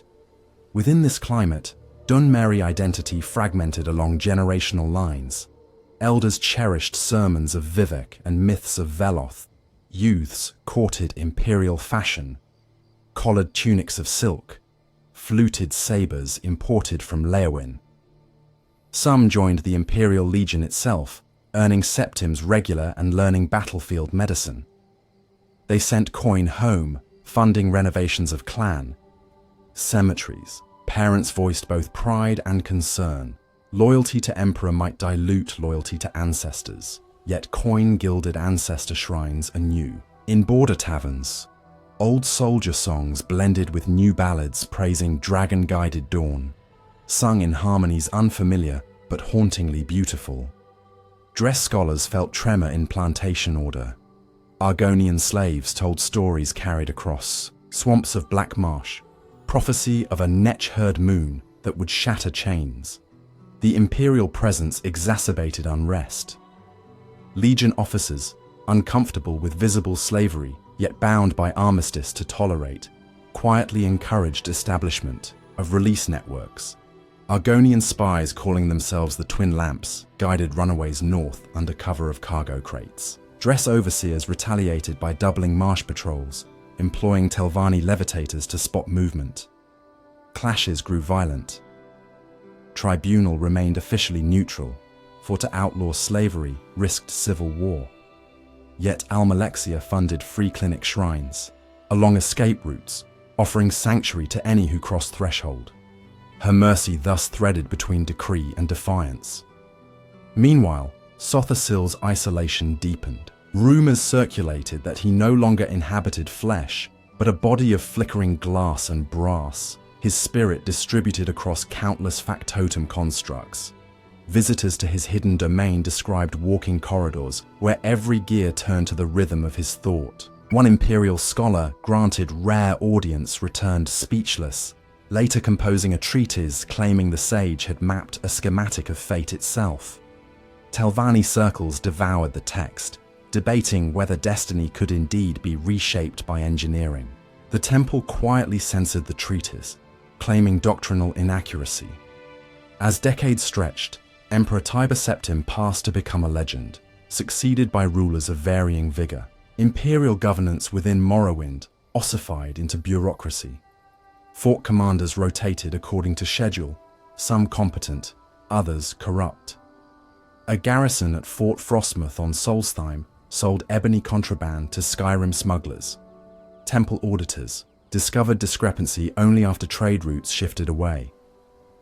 In Vivec City, the imperial court was a modest cluster of officials occupying top floors of the foreign quarter, a hive of parchment, wax seals, an occasional scandal when a scribe eloped with a Dunmer poet. Such human foibles amused locals, yet every misstep chipped at aura of Dragon Empire invincibility, reminding Dunmer that foreign rule, while formidable, was no monolith. Then, during the reign of Emperor Uriel Septim V, came the War of the Bendermark, the border conflict where Skyrim forces pushed into disputed territories west of the Velothi range. Legions, stretched thin in Black Marsh expeditions, could not muster full response.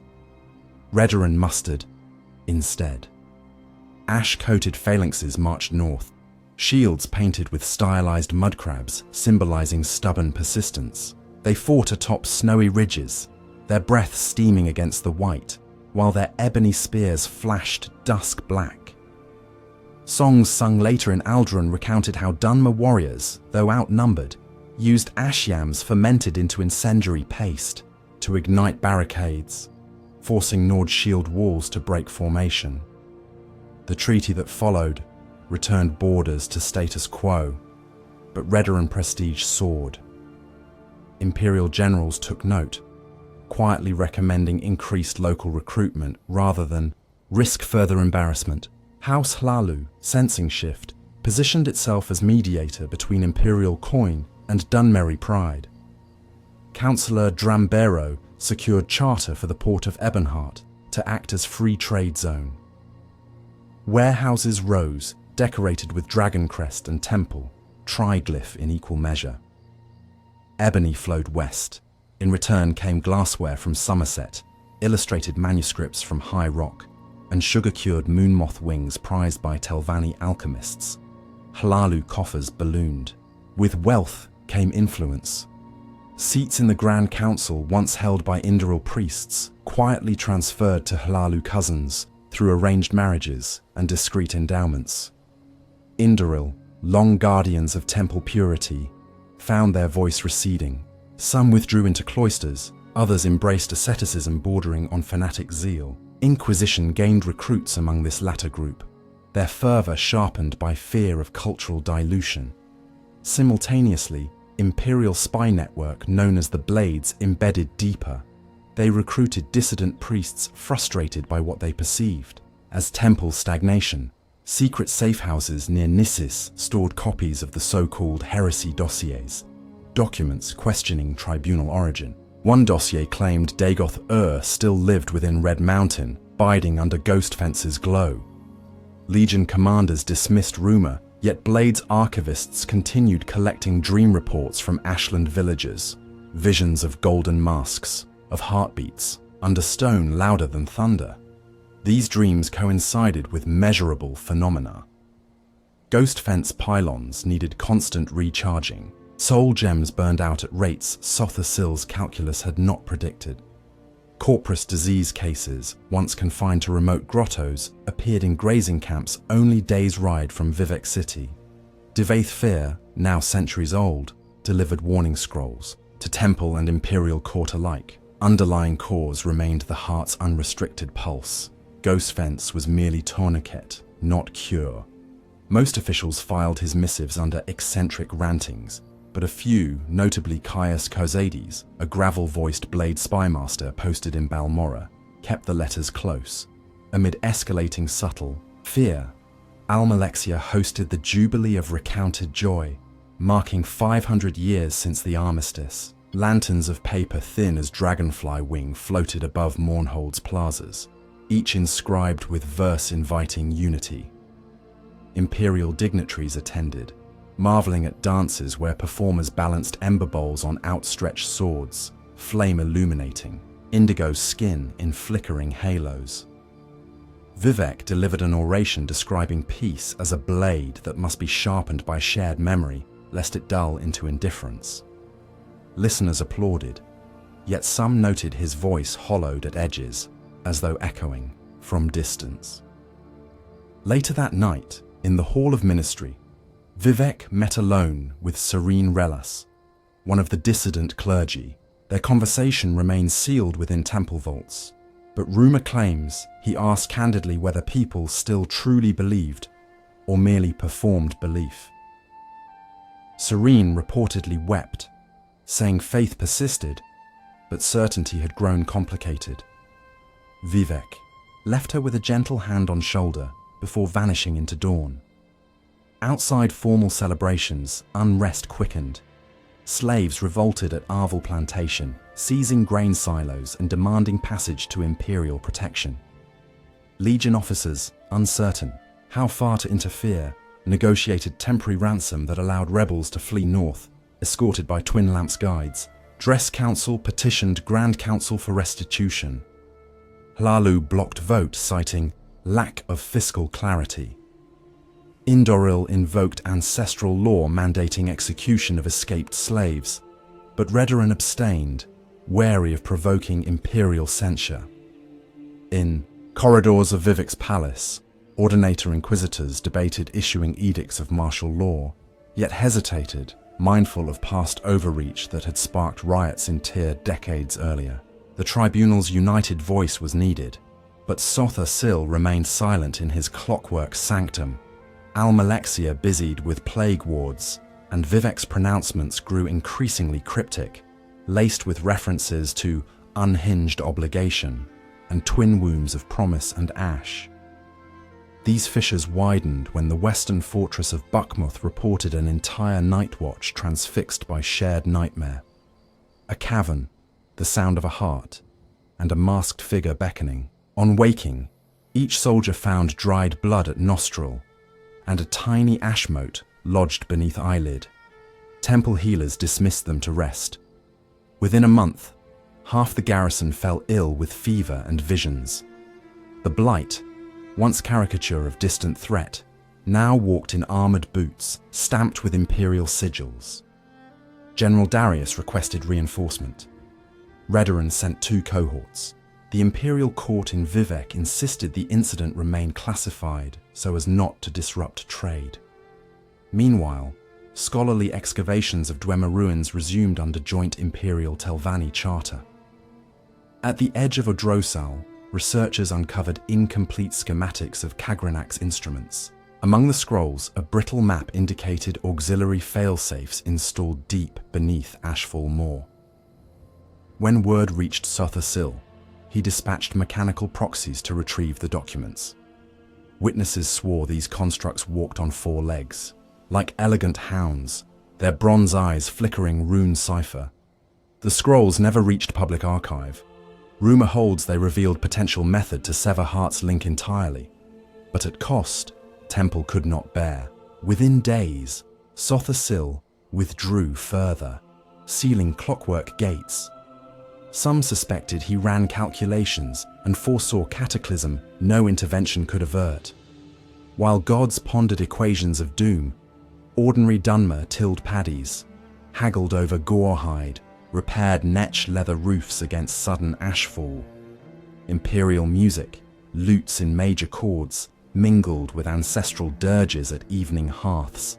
Children fluent in both Cyrodiilic and Dunmeri argued whether Akatosh or Almalexia granted better protection against nightly storms.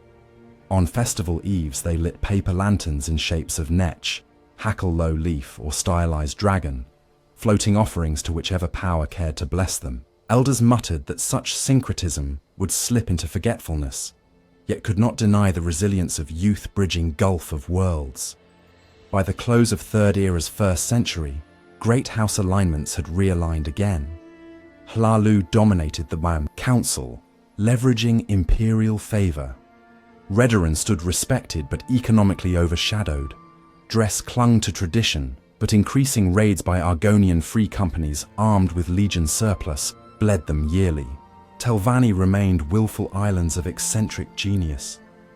Indoril, once moral compass, suffered slow decline as pious zeal hardened into brittle dogma. Temple finances strained under ghost fence maintenance and relief for blight. Almalexia tapped hidden reserves, donating personal relics to mint into coins. Some whispered she melted pieces of her own mail of moonlight. Across waters of the Sea of Ghosts, easier shipping lanes to Solstheim brought Nordic prospectors. They founded Raven, Rock, a mining colony funded by East Empire Company. Ebony from Solstheim now rivaled Vardenfell's output, diminishing Dunmeri bargaining leverage. Hlalu countered by diversifying: glass armor, potion exports, maritime insurance. Imperial customs officials lodged in Ebonheart to oversee tariffs, bringing with them more blades. In Mournhold's taverns, stories spread of an emperor grown, suspicious of Tribunal's waning power, dispatching unknown agents to gauge weakness. Some saw mere rumor. Others scanned alley shadows for spies, and through it all, the dreams persisted. Merchants on the road to Caldera woke screaming of 6 corners and a golden mask. Scrib herders heard voices in ash storms urging pilgrimage to a hidden shrine. An entire Ashlander tribe vanished, their yurts left standing around cold hearth pits. On the ghost fence's inner slope, ordinators glimpsed shapes moving just beyond barrier, gaunt silhouettes with candle-glow eyes, then blinked and saw only swirling dust. Reports filtered upward, but bureaucracy drowned urgency in ink. By the time alarm reached Vivek, he walked nightly upon the top of his palace canton, gazing toward Red Mountain with expression unreadable, even to those who loved him. Some nights he spoke to the stars, voice carrying lines of new verse that no scribe could fully capture. I have worn the color of seasons. I have tasted the salt of the last sorrow. The mountain hums my half-remembered name. Yet in the second, unsounded note, lie debts no oath can reckon.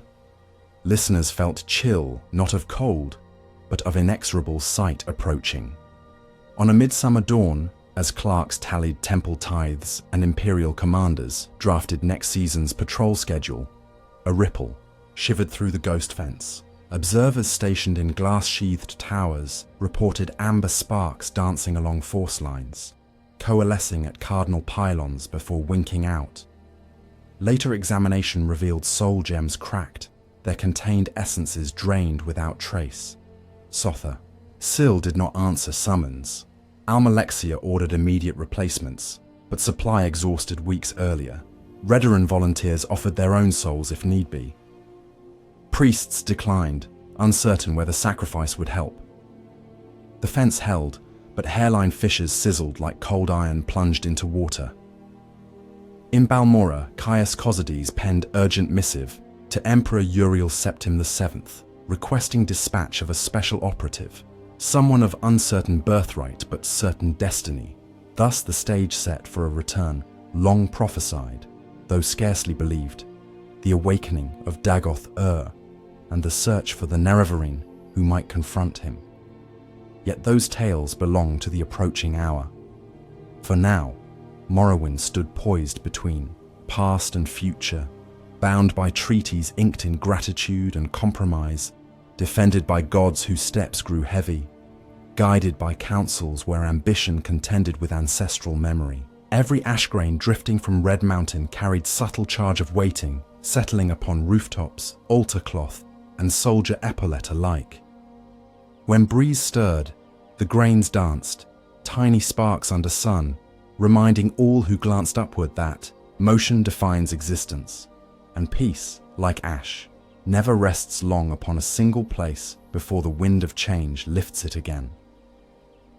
Ash fell in silken curtains across Vardenfell's southern marshes, the morning a small prison sloop cut through the inner sea's grey water and moored at the splintered docks of Seder Neen.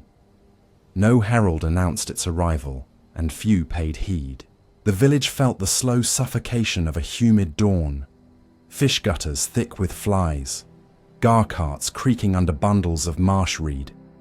Yet within the cabin of that unremarkable vessel waited a prisoner whose name resided only on a sealed order, ink barely dry, bearing the sigil of Emperor Uriel Septim VII. The guards spoke little as they led the bewildered captive across gangplank and onto planked pier. A legionnaire unfurled a scroll, voice even. By decree of His Imperial Majesty, you are released henceforth to serve as agent under special directive. The prisoner's wrists were unshackled, the scroll snapped shut. Thus began a sequence of measured steps that would ripple over every stone and soul in Morrowind, though none present, perhaps not even the Emperor, fully grasped the weave set in motion. The released one, gender, race, name, all lost amid speculative retellings, met census and excise clerk Secutius Ergala, whose quill darted through citizenship forms while his tone remained amiably detached. Choice of class, birth sign, and minor biographic details were logged, after which a stamped packet was pressed into new-freed hands, parole instructions, travel stipend, and sealed orders for a certain Caius Cosades in the river town of Balmora. A simple errand, cloaked in bureaucratic mundanity. Outside the census office, sun pushed through ash haze, gilding waterlogged planks, illuminating silt-strider carapace, towering like ancient fossil beside landing stage.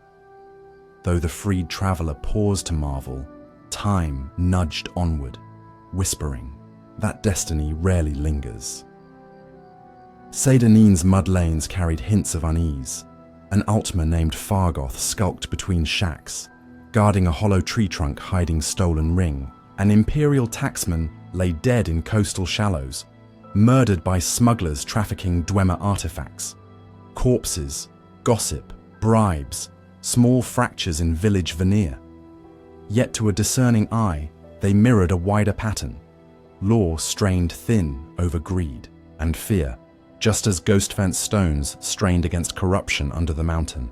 The freed one boarded the silt strider, its steady pulsing organs thrumming through woven howdah as driver Darvame Hleran guided onward to Balmora, across Ascadian wetlands bright with luminous Nixhound eyes, through Foyada paths where ash gusted in eddies like breath through cracked flute.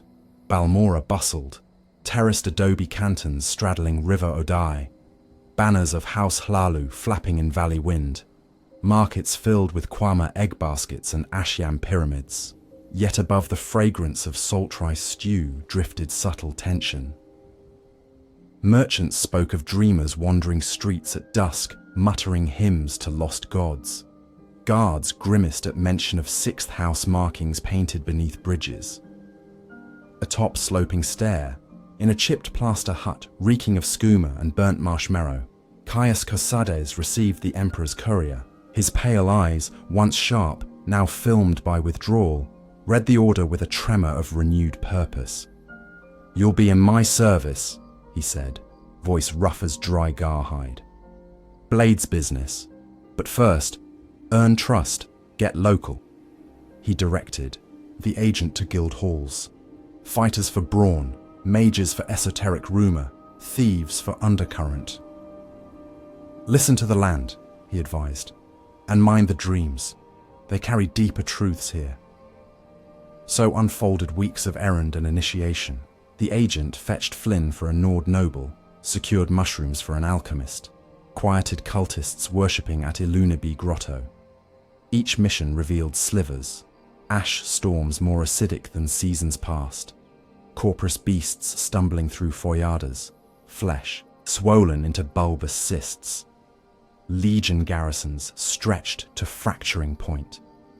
In mage halls, scholars pored over yellowed prophecies, words of Nerevar reborn, of moon and star ring returning, while some dismissed as rustic myth.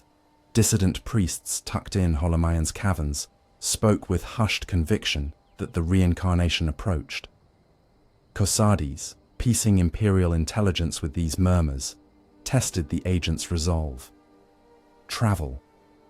To Vivek City, speak to Meramilo in the library vault, bring me proof that tribunal power falters. Thus clandestine pilgrimage wound onward.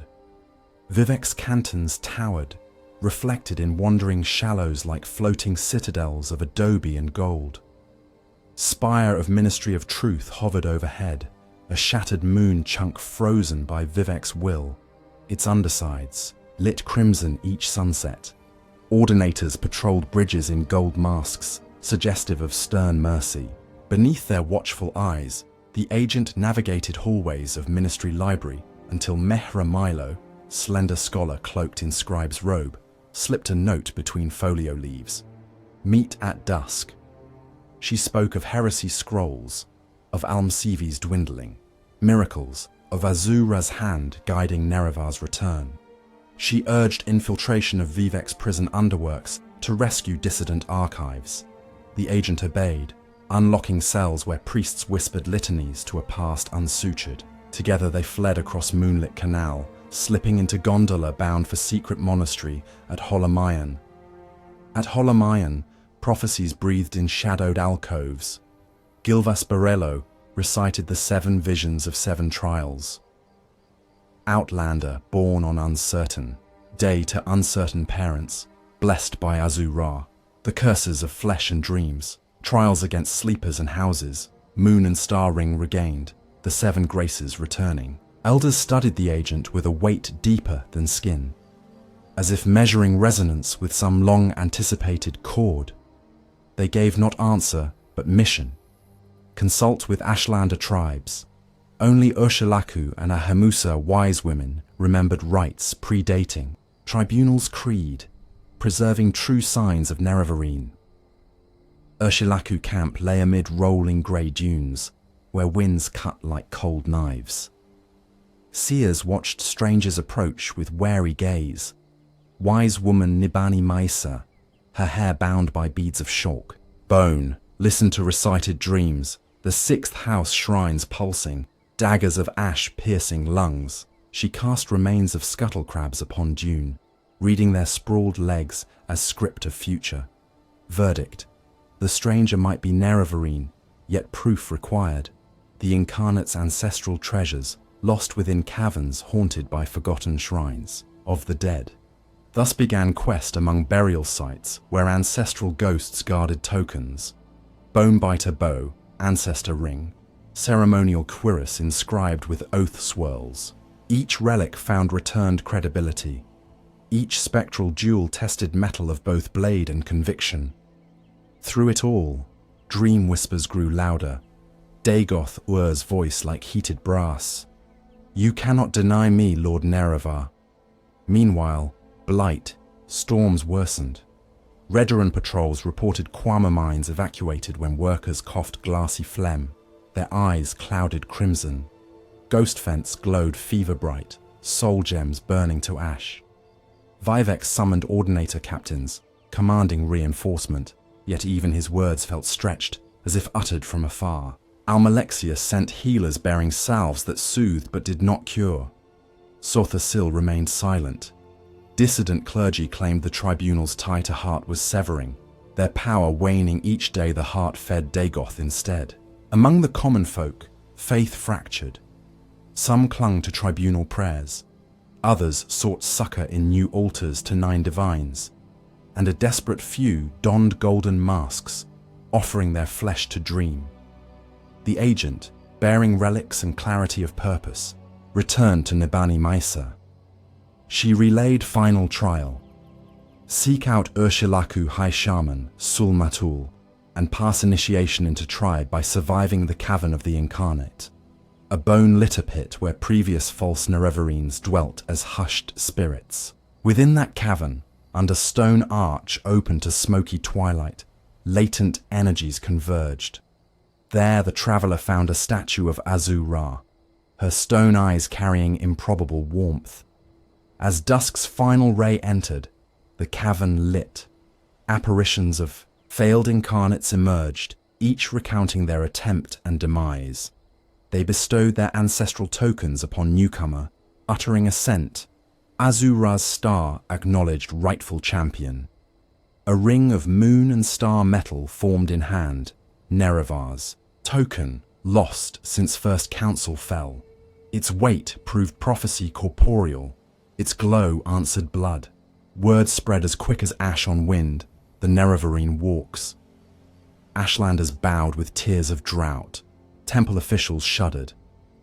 Vivek summoned Nerevarine to palace, offering counsel cloaked in riddle. He admitted Tribunal's weakness, conceded Dagoth's power surging, and begged cooperation. "I am bound by oath and regret," he said, voice carrying centuries of unresolved songs. "Use us though we fail. Take our relics. Keening, Sonder, Wraithguard. End what we began in hubris and could not master." Yet retrieving tools meant storming citadels now garrisoned by 6th House.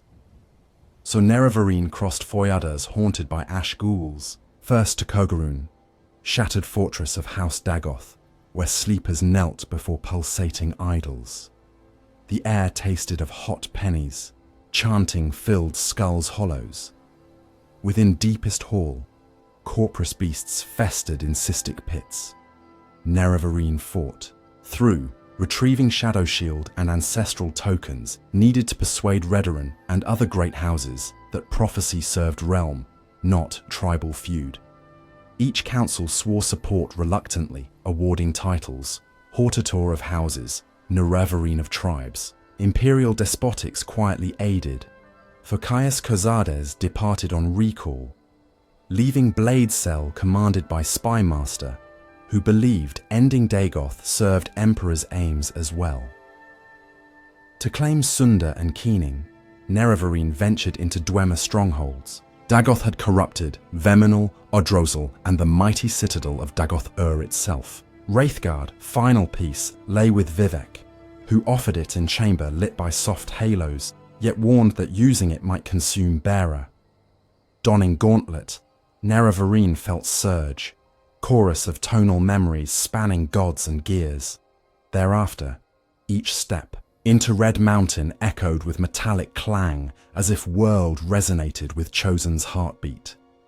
Blight storm veils parted only to reveal horrors. Ash vampires, each a brother to Dagoth, bearing fragments of Heart's song. Vemin Dagoth fell, coughing, curses that rattled rock. Dagoth Venir's screams warped air into molten ropes. Odrosal trembled as its guardian collapsed into ash. At last came Central Volcano, chamber where Kagranak once struck divine wound and Tribunal siphoned godhood. Bridges of fused stone spanned chasms of seething magma. Corporous towers pulsed with red light. Music thrummed constant. Low brass blended with heartbeat, forming cadence of inexorable intent. Dagoth-Ur emerged, tall, masked in golden visage shaped like smile half-remembered, voice both thunder and whisper. "Welcome, Nerevar, my old friend," he greeted. Words soaked in betrayal, both suffered and meted.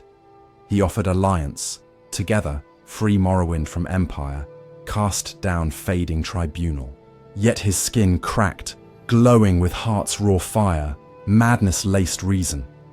Nerevarine refused. Battle erupted. Keening drew sparks of reality. Sunda hammered them into discord. Wraithguard shielded flesh from heart's retaliatory pangs. Dagoth conjured ash storms within chamber, blinding, scalding. He shifted into vapor, re-solidifying behind like memory turned weapon. Blow met blow.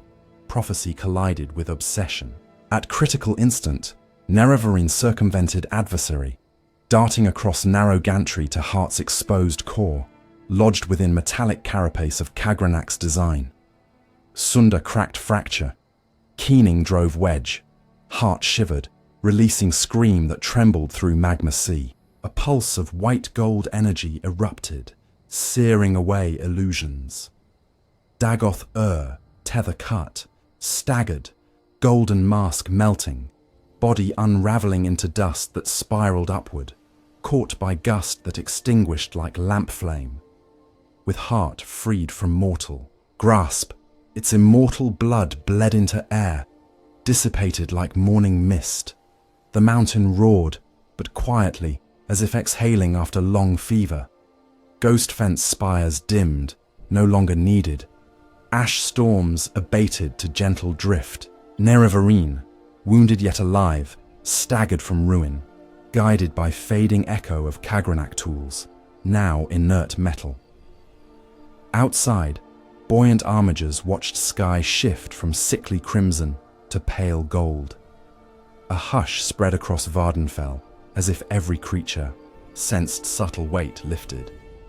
Return to Vivec City found streets murmuring, ordinators kneeling to new hero, commoners laying stoneflower petals. In High Fane, Vivec waited, aura diminished but serene. He thanked Nerevarine, acknowledged debt owed. "Now we learn mortality again," he said, hands unclasping sword that had slain moons. Almalexia, distant in Mournhold, received tidings, with complex sorrow. Sothasil merely recorded data of cosmic shift. Tribunal power, once radiant, began slow ebb into legend. Yet consequences spread wider. Blight receded, but economic and spiritual upheavals followed. Houses re-evaluated, authority, tribunal temple rewrote liturgy, accenting humility. Argonian slave revolts intensified. Without divine dread overshadowing, dress negotiations faltered. Imperial advisors proposed deeper assimilation. Dunmer nationalists resisted. Somewhere west, Emperor considered fragile balance, dispatching emissaries bearing compromised charters. In Morrowind, ashlands began tentative healing, grasses sprouted, where once only cinder lay. The Nerevarine, having severed heart yet rejecting titles of ruler, embarked on unseen voyages, some say to Akavir, others into outer realms. Songs left behind speak of wanderer who carries echo of heartbeat in footfalls, reminding stones of their origin. Dagoth Ur's golden mask, recovered from dust, was sealed within temple vaults, but rumors claim it sometimes weeps rust-red tears that hiss upon floor. Meanwhile, hidden in catacombs, below Mournhold, Almalexia struggled with fading light. Fear drove her to desperate act, slaying Sothasil's mechanical factotums, then Sothasil himself, seeking essence to rekindle her own. When Nerevarine confronted her in clockwork ruin, tragedy culminated. Goddess struck down by one she once guided. Her death sent final echo across Dunmer's soul. Temple set aside ancient name Almsivi, adopting new temple grounded in ancestor veneration and mild respect for Three's memory. Years passed. Red Year loomed but belongs to later chronicle. For present chapter, know that the Song of Hearts ceased, Tribunal stepped off pedestal. Empire tightened grip even as dragons of change circled overhead. Yet within every Dunmer home, candles now burned with flame, less gilded but more sincere. Prayers spoken not to unreachable gods, but to ancestors who understood struggle. In ashfall evenings, children recited verses of Nerevarines mile-long, walk through lava tunnel of spear, not as myth, but as history lived. They learned that folly and glory often share parentage, and that burdens laid by ancestors must sometimes be carried anew by unexpected shoulders.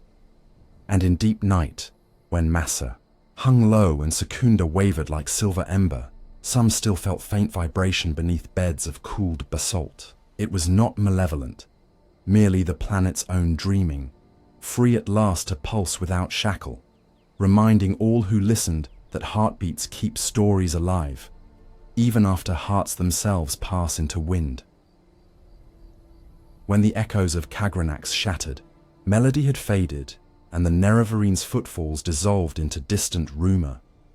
Morrowind stood upon the trembling margin of a new era, one defined not by volcanic blight or living gods, but by the slow, relentless forces of time and consequence. The Dunmer adjusted to life without Almsevi's living radiance at their backs. Within the new temple, priests replaced elaborate hymns with quieter psalms, praising humility and collective strength. In place of divine petitions, they promoted ancestor meditation and civic duty, sweeping ash from village walkways, tending quarrels with patience, teaching children letters carved upon reed paper. For a time, the land teetered upon equilibrium, a fragile lattice of charred glass cooled beneath dawn wind. House politics shifted yet again. Hlalu, bereft of tribunal endorsement but still buoyant with imperial coin, tightened its grip on council votes by emphasizing trade stability. Redoran, freshly vindicated by their defense during Blight years, declared renewed guardianship of Vardenfell's frontiers. Telvanni lords receded to towers, burying grief beneath experiments into post-tribunal metaphysics. Dress plantation masters watched slave unrest boil but still clung to Saltrice profits. Indoril, wounded by Almalexia's fall and their doctrinal legacies fracture, dispersed, some to cloisters, others to Redoran watchposts, seeking penance through service. Each great house rearranged alliances like bone dice rattled in a gar-leather cup, always mindful that the Emperor's long shadow stretched from Ebonheart's dragon-crested keep across every ledger and land deed. Then, across far Cyrodiil, calamity cut through Empire's heart. Assassins struck down Emperor Uriel Septim VII and his heirs, shearing bloodline that had steadied Tamriel for 4 reigns. Morrowind first heard news as whispers carried by eastbound caravans, each retelling threaded with new horror. Daedric gates bursting open in West Weald, Mehrunes Dagon's titanic form glimpsed in molten sky, lesser princes clawing through, ruptures like lampreys through torn net. Legions redeployed south, leaving Morrowind's forts thinly manned. Fort Moonmoth displayed half its usual penance. Buckmoth's commander requisitioned local militia to guard supply convoys. The Empire's hold slackened like an overstretched bowstring, and Dunmer eyes, long trained to note weakness, watched the vibration. Oblivion's gates did not spare Morrowind. The first portal tore reality near Alderaan's outlying Gar ranches, a spiraling gyre of brass-red storm unveiling a hellscape of charred rock and sinewed towers. Redoran defenders, hardened by blight, formed shield walls, while wizards flung frost lances into the searing light. Clan fear, snarling and horned, burst forth. Scamps scuttled between boot gaps. Hours stretched into night before a buoyant armiger, armoured in the memory of Vivek's poem, led volunteers beyond the threshold. They sabotaged the sigil stone at the gate's heart, collapsing portal with shockwave that levelled half the ranch. Similar battles erupted at Molag Mar's Ridge, at a valley near Tyr, and upon the Ashen Plain east of Balmora. Each time the gate closed, but not before Daedra scorched fungus farms, and shattered kwama nests. When the crisis elsewhere ended, sealed by Martin Septim's sacrificial dragonfire at the Temple of the One. Morrowind's portals winked out as suddenly as they arrived, leaving ash-strewn scars and burned villages as mute reminder. In the aftermath, Dunmer found themselves largely alone. Imperial bureaucracy limped onward, but lacked treasure and troops. East Empire Company suspended certain ebony quotas, citing losses in Black Marsh and Anvil. Halalu's gold streams thinned. Redoran patrols extended further without Legion support. Telvanni magisters, fascinated by Oblivion residue, distilled ashes into glassy crystals rumoured to amplify conjuration, though some apprentices vanished in flash of purple flame. Dress plantations, suffering crop blight from Daedric fires, imported Breton fertilizer that only half worked in saline soil. Tension brewed beneath every council vote, an unspoken dread that next disaster might arrive before wounds from last had knit. It arrived in the 12th year of the Fourth Era, ushered not by Daedra, but by gravity. Bar Dao, pronounced Bar Dao, the colossal moonlet suspended above Vivec City for centuries, had long been both miracle and warning. Vivec's vanished will no longer counterbalanced its massive pull. Temple engineers stationed in Ministry of Truth sensed subtle tremors in stabilizing enchantments. Soul gem arrays flickered. Vibration hummed through bridge supports connecting Prison Bastion to Cantons. The archcanon petitioned Mournhold for resources, but coffers lay shallow. Buoyant armigers took shifts chanting resonant spells, voices quavering as stone groaned overhead. Yet the force of physics is patient and cannot be bribed by prayer. Cracks spidered across Moonlet's underside, thin dust drifting down like prophetic snow. The exact moment of collapse came just before dawn. Temple bells rang matins. Fishermen poled nets along canal. Suddenly, every bird lifted in unison, screeching into iron sky.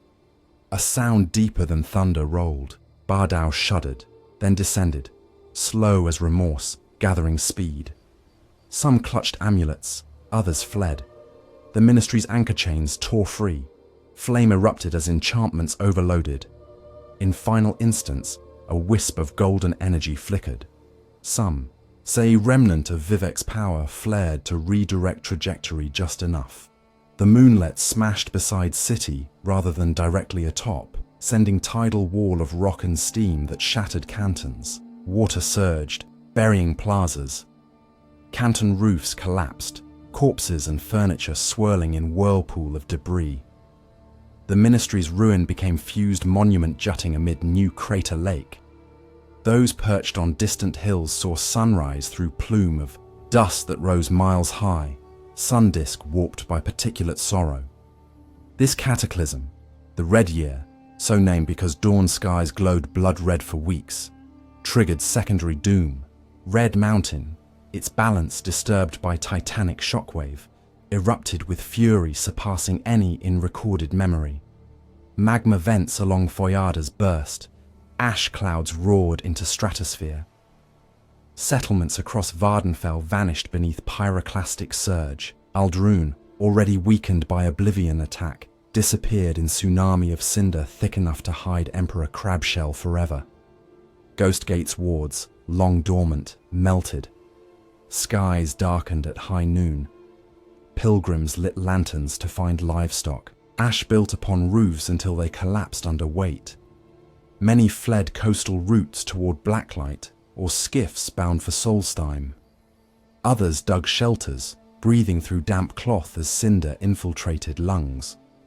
Amid natural violence came human desperation. Shipmasters overcharged passage, some sailing before holds full, leaving refugees screaming at dock edge. Ashlander tribes fared better in mobility, yet lost ancestral grazing to lava flows. Many guided refugees across terrain, fulfilling ancient oath of hospitality. Ahemusa, once nomadic, welcomed shell-shocked city dwellers into yurts, teaching. them to harvest wickwheat sprouting in cooled ash. Elsewhere, chaos bred cruelty. Bandits ambushed caravans. Dres overseers forced slaves to erect ash-break walls, then abandoned them. Across Inner Sea, Hlalu offices in Old Ebonheart secured wealth in vaults before ordering retreats north. Rumour claims councillors loaded Velk eggs and ebony bars onto imperial frigates, bartering safe passage with promises of post-disaster tariffs. In Mournhold, ash fell like grey snow. Almalexia's palace stood silent, yet the new temple responded with vigour. Archcanon Aralor collected relief tithes, dispatching clergy bearing healing salves and loaves of saltrice bread baked in mass ovens. Ordinator ranks, decimated, nonetheless patrolled streets, directing refugees toward infirmaries. Argonian enclave outside city walls, long-eyed with distrust, shared heist resin balms, soothing ash lung. In turn, Dunmer healers taught them blood-staunching, nettle poultices, suffering blurred lines of old prejudice. Briefly, when eruption waned, maps required redrawing. Vardenfell's western coast lay half-submerged. Vivek city became archipelago of flooded shells. Molagamur region transformed into labyrinth of lava fields. Council seat relocated to Blacklight on mainland, where Redarin influence dominated. Hlalu, blamed for excessive imperial entanglements and rumoured embezzlement of relief funds, lost council majority. Indoril, though weakened, found moral capital resurrected through Temple's relief leadership. Dres argued for salvage rights. In ruined fertile basins, Telvanni proposed using mushroom root geomancy to reclaim ash-buried soil, though results proved erratic, producing twitching mycelial forests that whispered in night wind.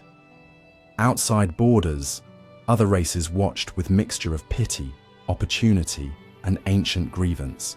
Skyrim Jarls dispatched token aid convoys, carts of grain, herds of goats, partly humanitarian, partly to cultivate trade leverage.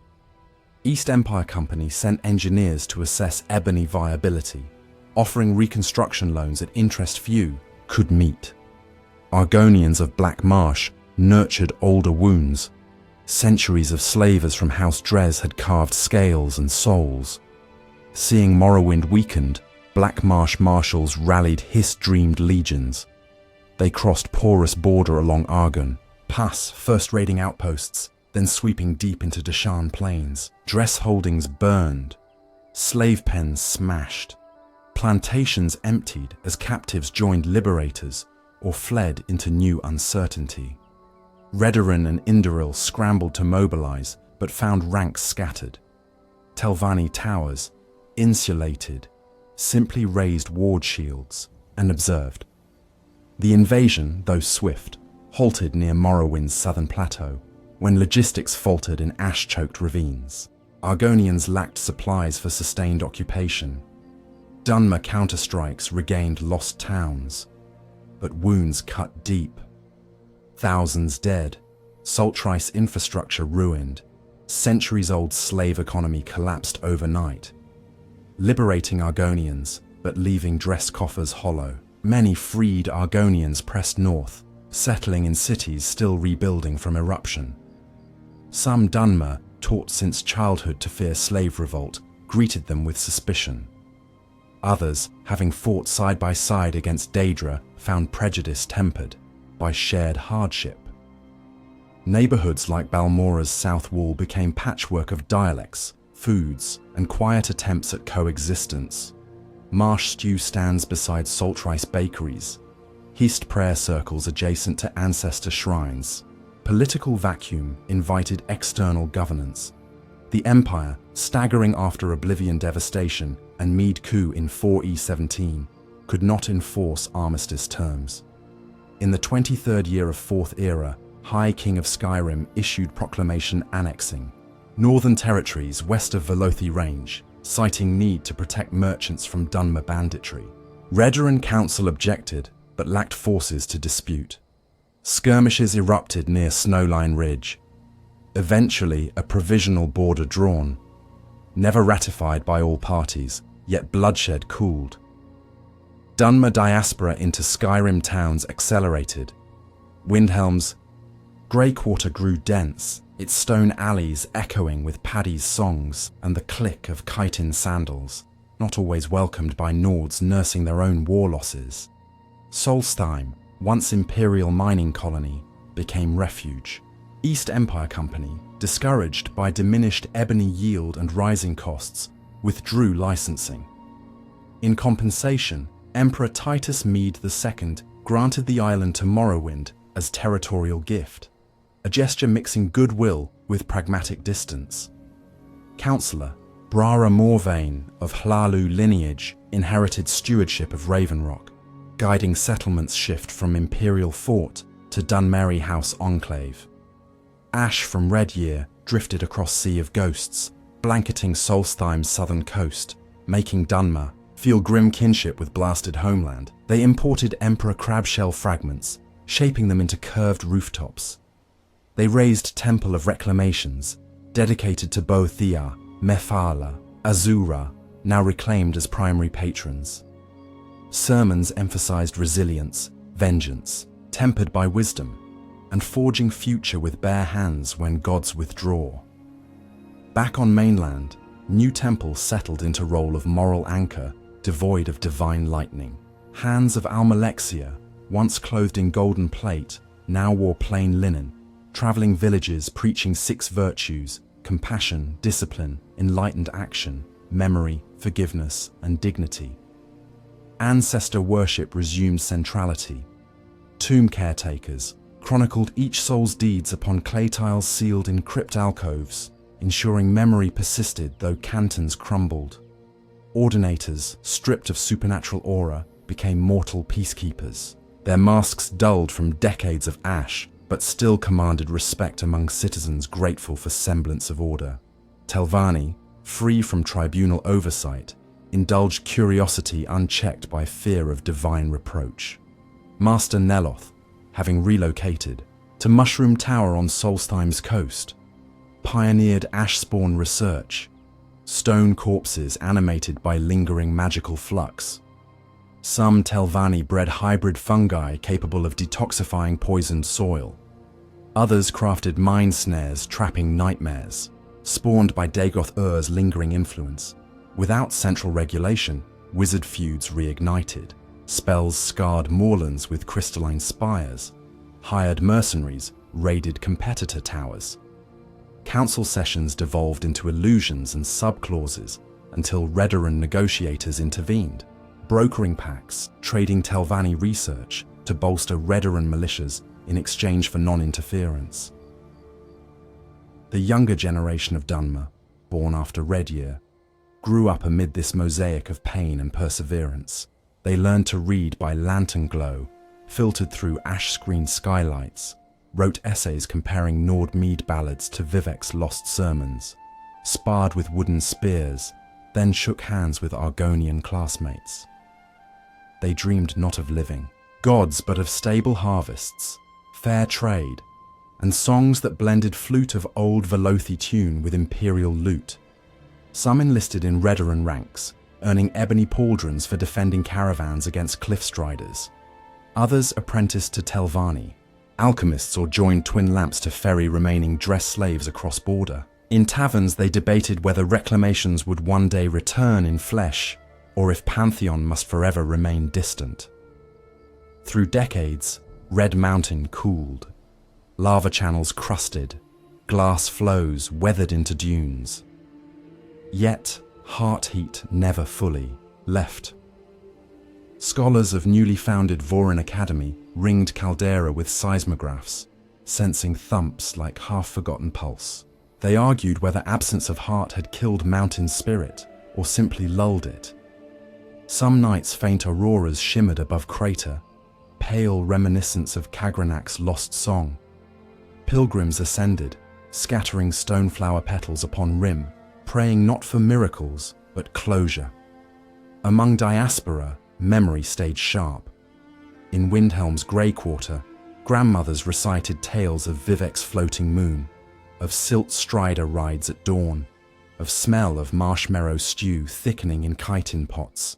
They taught children Dunmeri, rolled R's, sibilant F's, lest language die.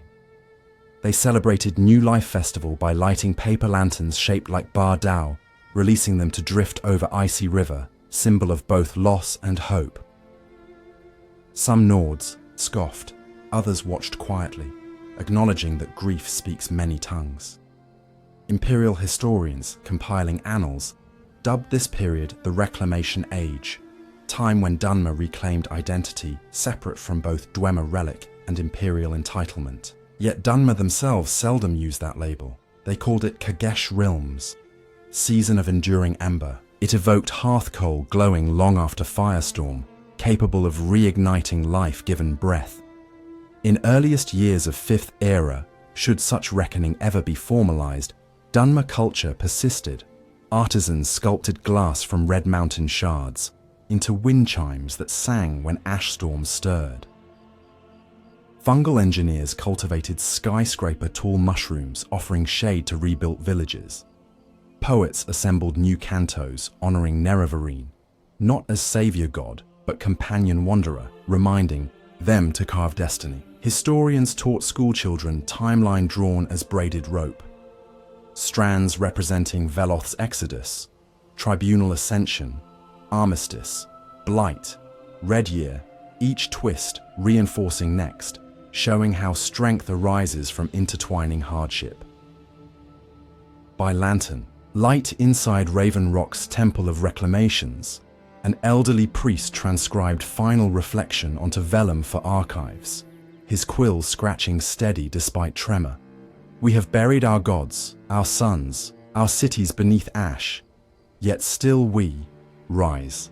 We carry embers of every loss within lattice of our ribs. With each breath we fan them, not into wildfire of vengeance, but into glow that warms the next traveler against night wind. This is our covenant now, not to demand safety from heaven, but to walk across ruins singing names of those we loved, and to build again, stone upon stone, while stars wheel overhead indifferent yet constant. Outside, night winds shifted, rustling fungi fronds, scattering fine ash across steps polished by countless pilgrim feet. Somewhere far to south, waves lapped desolate ruins of Vivek City, reflecting constellations unchanged by mortal calamity. And on Solstheim's jagged shore, a young child lifted lantern towards sky tinged green by northern lights, whispering oath to explore world beyond exile, and to someday return, carrying stories shaped by mountains, moons, and the quiet strength of those who endure. Thus the chronicle settles, not concluded, but breathing onward like ember in sand, inheritor to every tale told before. For in Morrowind, memory is continent unto itself, and each generation walks its rim, gathering fragments of glass-bright sorrow and forging them into mirrors where future may see itself and choose, again and again, to step out of ash and into dawn.